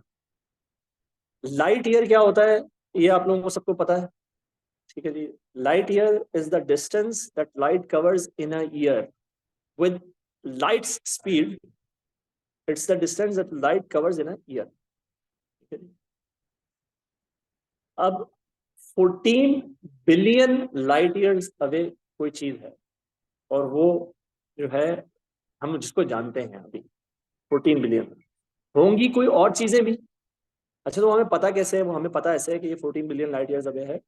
عام طور پہ یعنی کہ یہ ذہن میں آتا ہے، ہم کہتے ہیں جس طرح ریڈار ہوتا ہے نا، تو ہم یہاں سے ریز پھینکتے ہیں، وہ جائیں گی، وہ ٹچ کر کے واپس آئیں گی، تو ہم ٹائم کیلکولیٹ کر لیں گے تو ہمیں پتہ لگ جائے گا. تو آسان سا طریقہ ہے نا یہ، لیکن یہ ممکن نہیں ہے کیونکہ ریڈار کی ویوز لائٹ ویوز سے تو سلو ہوں گی نا. تو جس میں 14 بلین لائٹ ایئرز لگ رہے ہیں تو وہ ہم پھینکیں گے اور واپس آئیں گی تو 28 بلین لائٹ ایئرز تو یہی لگ جائیں گے آپ. تو یہ پاسبل نہیں ہے. بلکہ کیا ہوتا ہے کہ لائٹ کی ویو لینتھ کو اسٹڈی کیا جاتا ہے. وہ جو لائٹ، اب ہمیں ایک ستارہ نظر آ گیا تو اس کی لائٹ ہم تک پہنچ گئی، لائٹ پہنچ گئی تو ہم نے اس کی لائٹ ویو کو اسٹڈی کر لیا کہ اس لائٹ ویو کی ویو لینتھ کے حساب سے ہمیں پتہ لگ جاتا ہے کہ اس نے کتنا ڈسٹینس ٹریول کیا ہے. تو ہم نے کیلکولیٹ کر لیا کہ اس نے 14 بلین لائٹ ایئرز کا ڈسٹینس ٹریول کر لیا ہے. ٹھیک ہے. اب اس کے اندر یہ سائنسدان کرتے ہیں، ہم نے نہیں کیا. مسلمانوں نے تو یہ سارا آؤٹ سورس کیا ہوا ہے نا. تو وہ آؤٹ سورس والوں میں انہوں نے کیا یہ سارا کیلکولیشن. لیکن آپ دیکھیے کہ اس کے بیچ میں کیا بات چھپی ہوئی ہے. What is the assumption here? There is a beautiful assumption here. And the assumption is کہ جو لائٹ کا بیہیویئر ہمارے اس پلانٹ کے اوپر ہے وہی لائٹ کا بیہیویئر ہے 14 بلین لائٹ ایئرز اوے آنے والی لائٹ کا. تو ہم کیا کہہ رہے ہیں کہ ان دونوں کو کریٹ ایک ہی نے کیا. یہ توحید جو ہے نا، سائنس بھی توحید کی طرف جاتی ہے. اور سائنس کے اندر بلکہ جو سب سے ایک جو امپورٹنٹ تھیوری ہے وہ یہی ہے، a theory of everything where a single equation can explain everything. ابھی یہ نہیں ہو سکتا، ابھی یہ نہیں ہوتا. ابھی آپ کی فزکس کی تھیوریز کو فزکس کے اندر ہی امپلیمنٹ کر سکتے ہیں. اگر آپ اس کو کیمسٹری میں لے کے جاتے ہیں تو کہیں وہ تھیوری فیل ہو جاتی ہے. ٹھیک ہے جی. تو یہ تھیوری آف ایوری تھنگ ہے، وہ یہی کہہ رہی ہے کہ بھائی انسان ڈیمانڈ کر رہا ہے توحید، انسان ڈیمانڈ کر رہا ہے یونٹی آف گاڈ. اور یہ ہم کم سے کم ازمپشن کی حد تک ہم دیکھ رہے ہیں کہ سائنسدان کو بھی یہ ازیوم کرنا پڑتا ہے، تبھی وہ مانتا ہے کہ یہ 14 بلین لائٹ ایئرز اوے آ رہی ہے. اچھا اب کیا ہے، 15 بلین لائٹ ایئرز اوے بھی کوئی چیز ہو سکتی ہے، اس کی لائٹ ہم تک پہنچی نہیں ہے ابھی تک. وہ 1 بلین سال بعد پہنچے گی. یہ تو ہم بہت ماضی میں دیکھ رہے ہیں. This is a time machine that we are looking into. جی بالکل. اب اسٹار کسی اور پوزیشن پہ ہے اور پتہ نہیں ہے بھی کہ نہیں ہے. وہ اسٹارز تو ختم ہو چکے ہیں بہت سارے جو ہم آج دیکھ رہے ہیں. تو یہ کائنات اللہ کا کلمہ ہے. اللہ تعالیٰ نے کہا تھا کن، کلمہ کن کہا تھا تو فیکون، تو یہ ہو رہی ہے. تو اللہ کہتے ہیں میرے کلمات کبھی ختم نہیں ہوں گے. تو اس کا مطلب ہے اب یہ جو یونیورس کے ایکسپینڈنگ ہونے کا جو کانسیپٹ آیا ہے تو وہ یہی کانسیپٹ ہے کہ وہ کہہ رہا ہے کہ یہ کائنات بھی ختم نہیں ہو رہی. It is expanding. جو آپ دیکھ رہے ہیں 14 بلین، تو جب تک آپ 14 بلین ایئرز اوے ماضی میں دیکھ رہے ہیں. ٹھیک ہے، آپ ماضی میں دیکھ رہے ہیں، اس کا مطلب ہے کائنات کہیں سے کہیں پہنچ چکی ہے اس 14 بلین ایئرز میں. صحیح ہے. تو اقبال کا ایک شعر ہے اور بہت خوبصورت شعر ہے. اور اقبال کی یہ بیوٹی ہے کہ وہ بھی کسی طرح اللہ تعالیٰ نے ان کو یہ فراست دی ہوئی تھی، یہ سمجھ بوجھ دی ہوئی تھی. وہ کہتے ہیں کہ یہ کائنات ابھی ناتمام ہے شاید، کہ آ رہی ہے دمادم صدائے کن فیکون. کہ مجھے تو ابھی بھی کن اور فیکون سنائی دیا جا رہا ہے. مجھے لگ رہا ہے یہ کائنات is still a work under process. تو یہ کائنات یہ ایکسپینڈ ہوتی چلی جا رہی ہے، اور ہماری جتنی بھی انڈرسٹینڈنگ بن جائے گی ہمیں، تو اللہ تعالیٰ نے یہ بھی کہا ہے کہ بھائی تم جو ہے وہ اس کائنات سے باہر نہیں نکل سکو گے. وہ جو اللہ نے فرمایا یا معاشر الجن والانس ان استطعتم ان تنفذوا من اقطار السماوات والارض فانفذوا لا تنفذون الا بسلطان. تم اس سے باہر نہیں نکل سکو گے، ہاں مگر اگر اللہ تعالیٰ تمہیں اس کے لیے کوئی پاس عنایت فرما دے تو پھر شاید تم نکلو گے، لیکن وہاں پہ بھی پھر تمہارے لیے انتظار کرنا ہے آگ اور دھواں. تو جی یہ اللہ کی آیات میں سے، اللہ کی نشانیوں میں سے ایک بڑی نشانی ہمارے لیے اس کائنات کا اسکیل بھی بن جاتا ہے. آج سمجھ میں آتا ہے جی ہم کتنے چھوٹے سے ہیں.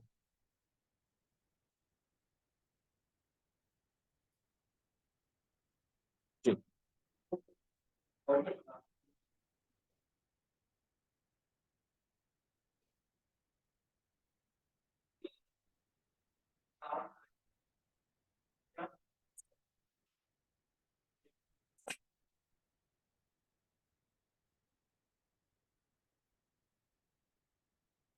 جی جی جی. تو قرآن کے آرڈر کے متعلق سوال آیا ہے کہ یہ سورہ فاتحہ پانچویں اور پہلی مکمل وحی تھی، پہلی مکمل سورت تھی، اور نزول کے اعتبار سے پانچویں وحی تھی. تو یہ سب سے پہلے کیسے آ گئی؟ فاتحہ کیسے بن گئی؟ دا اوپننگ آف دا بک کیسے بن گئی؟ تو اس پہ ہم نے پچھلی دفعہ بات کی تھی کہ یہ جو آرڈر ہے قرآن کا اس وقت، یہ کمپلیٹلی جس کو کہا جاتا ہے توقیفی، اللہ کی بتائے ہوئے آرڈر پر ہے. نبی کریم صلی اللہ علیہ وسلم جب بھی ایک صورت ان کے اوپر یا آیات نازل ہوتی تھی تو ان آیات کا محل و وقوع بھی ان کو بتا دیا جاتا کہ یہ آیات یہاں پہ رکھی جائے گی، اس صورت کا اس حصے کے میں، یا یہ صورت جو ہے یہ اس صورت سے آگے یا پیچھے رکھی جائے گی. تو یہ جبریل علیہ السلام کے ساتھ نبی کریم صلی اللہ علیہ وسلم کی ایک مستقل ایکسرسائز تھی کہ جیسے ہی وہ وہی آتی تھی اس کے ساتھ ہی اس کا مقام بھی تعین ہو جاتا تھا کہ یہ ادھر آئے گی. اور نبی کریم صلی اللہ علیہ وسلم کی زندگی میں یہ قرآن بالکل اسی ترتیب کے اندر، جب آخری آیت آئی ہے تو اس آخری آیت کی پلیسمنٹ کے بعد بالکل بیان ہی اسی قرآن کی صورت میں یہ شامل تھا. بس یہ تھا کہ یہ قرآن سینوں میں اس طرح محفوظ تھا اور کتاب کی صورت میں الگ الگ تھا. تو کتاب کی صورت میں اس طرح نہیں لکھا گیا ایک ساتھ. یہ میں نے آپ کو بتایا تھا کہ حضرت ابوبکر صدیق کے زمانے میں.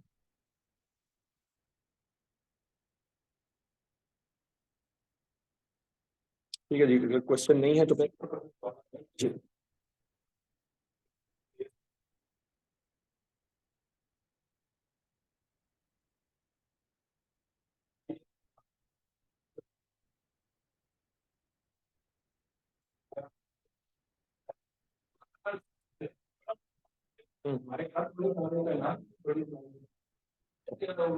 ہاں، اب یہ ایک بڑی مزے کی بات ہے. آپ کا سوال یہ ہے کہ اللہ تعالیٰ نے دنیا، جب ہم دیکھتے ہیں اس کائنات میں اس کا اسکیل دنیا کا، تو بہت ہی چھوٹی دنیا نکلتی ہے، اتنی سی ہے یہ. تو ایک مشہور ایتھیسٹ ہیں، ان کا یہ جملہ ہے کہ وہ کہتے ہیں کہ اٹ از ویری، کہتے ہیں کہ مجھے اس کے ایگزیکٹ الفاظ یاد نہیں آ رہے. وہ کہتا ہے کہ یہ تو انسان اپنے آپ کو بڑا ہی کوئی امپورٹنٹ سمجھ رہا ہے کہ اتنی سی دنیا میں رہتے ہوئے وہ کہتا ہے کہ جی یہ سب میرے لیے بنا. تو he is thinking of himself a little too much. مزے کی بات ہے کہ اللہ کی یہی بات ہے کہ آیات میں غور اللہ کس طرح سے کر رہا ہے، کس مائنڈ سیٹ کے ساتھ کر رہا ہے، اس کو جواب بھی اسی طرح کا ملتا ہے. اللہ تعالیٰ اگر ہمیں ہمارے قد بہت بڑے بھی بنا دیتے ہیں، اس سے ملین ٹائمز بڑا بنا دیتے ہیں، کائنات کے اسکیل میں ہم بالکل بہت چھوٹے رہتے ہیں. ٹھیک ہے، تو کائنات کا اسکیل ہمارے لیے بڑا ہے، ہمارے لیے کائنات کا اسکیل بڑا ہے، اللہ کے لیے تو بڑا نہیں ہے. اللہ تعالیٰ تو کہتے ہیں والسماوات مطویات بیمینہ، اللہ کے تو ہاتھ میں لپٹے ہوئے ہوں گے سارے کے سارے آسمان، سارے آسمان. ابھی ہم پہلے آسمان تک نہیں پہنچے. ٹھیک ہے جی، اللہ کہہ رہے ہیں یہ سارے آسمان اللہ کے ہاتھ میں لپٹے ہوئے ہوں گے. تو وہ اسکیل ہمیں بڑا لگ رہا ہے، اللہ کے نزدیک اس میں اسکیل میں کوئی وہ بڑا ہی نہیں ہے. اور وہ جو اللہ تعالیٰ فرماتے ہیں کہ ایک پتا بھی نہیں گرتا مگر اللہ کے علم میں ہوتا ہے، اور کوئی خشک اور تر چیز نہیں ہے دنیا کے اندر جو اللہ کے علم سے باہر ہو. تو بیکاز اس کا علم ایسا ہے نا، اس کا کنٹرول اتنا زیادہ ہے. اب سوال یہ ہم مطلب یہ اصل میں آپ کے سوال کا ایک کارلری ہے، وہ کیا ہے کہ اللہ کو پھر اتنی ساری دنیا کیا بنانے کی ضرورت ہے؟ اب جتنے پلانٹس ہم نے اب تک دیکھے اس پہ تو کوئی مخلوق نہیں ہے، انسان تو ادھر ہی ہے خالی. تو اسی ایک انسان کے لیے اتنے سارے جو 14 بلین لائٹ ایئرز اوے ہے، اس کا مقصد کیا ہے ہمارے لیے؟ کوئی فائدہ نہیں ہے ہمیں، کوئی نقصان نہیں ہے اس کا. تو ہمیں بنایا ہی کیوں اللہ تعالیٰ؟ تو وہی بات ہے کہ ہمارے نزدیک یہ کوئی بہت بڑی کریشن ہے. جیسے اللہ تعالیٰ اصحاب کہف کے واقعے میں بولتے ہیں فرماتے ہیں کہ تمہارے نزدیک یہ اصحاب کہف کا واقعہ کوئی بہت بڑی دلیل ہے یا بہت بڑی کوئی آیت ہے اللہ کی؟ لیکن یہ کچھ بھی نہیں ہے. اللہ کا علم، اللہ کا کنٹرول، اللہ کی تخلیق وہ ایسی ہے کہ انسان اپنے آپ کو اس میں ہمیشہ بہت ہی چھوٹا دیکھتا ہی رہے گا. اللہ نے بنا دی. اچھا مزے کی بات یہ ہے کہ ویسے یہ ہمارے یوز میں آتی ہے. آپ دیکھیں کہ وہ ملینز آف لائٹ ایئرز اوے ایک ستارہ ہے، اس سے ہم کیا کر رہے ہیں؟ ہم اس سے سمندروں میں اور صحراؤں میں راستہ دیکھ رہے ہیں. ہمارے تو کام آ رہے ہیں. ٹھیک ہے. اور اگر لارجر اس میں دیکھا جائے تو یہ جو پوری گریویٹیشنل تھیوریز ہیں، تو اس گریویٹیشنل تھیوری میں وہ اسٹار بھی اپنا ایک نہ ایک کام کر رہا ہے ہمیں اس جگہ پہ رکھنے کے لیے. اس کا بھی ایک کام لگایا ہوا ہے اللہ کا. تو انسان کے استعمال میں آ رہی ہیں یہ سب چیزیں. یہ سورج، یہ چاند، اتنی دور دور کی باڈیز ہیں، لیکن ہم اللہ تعالیٰ ہمارے کام نکلواتے ہیں ان کے ذریعے سے.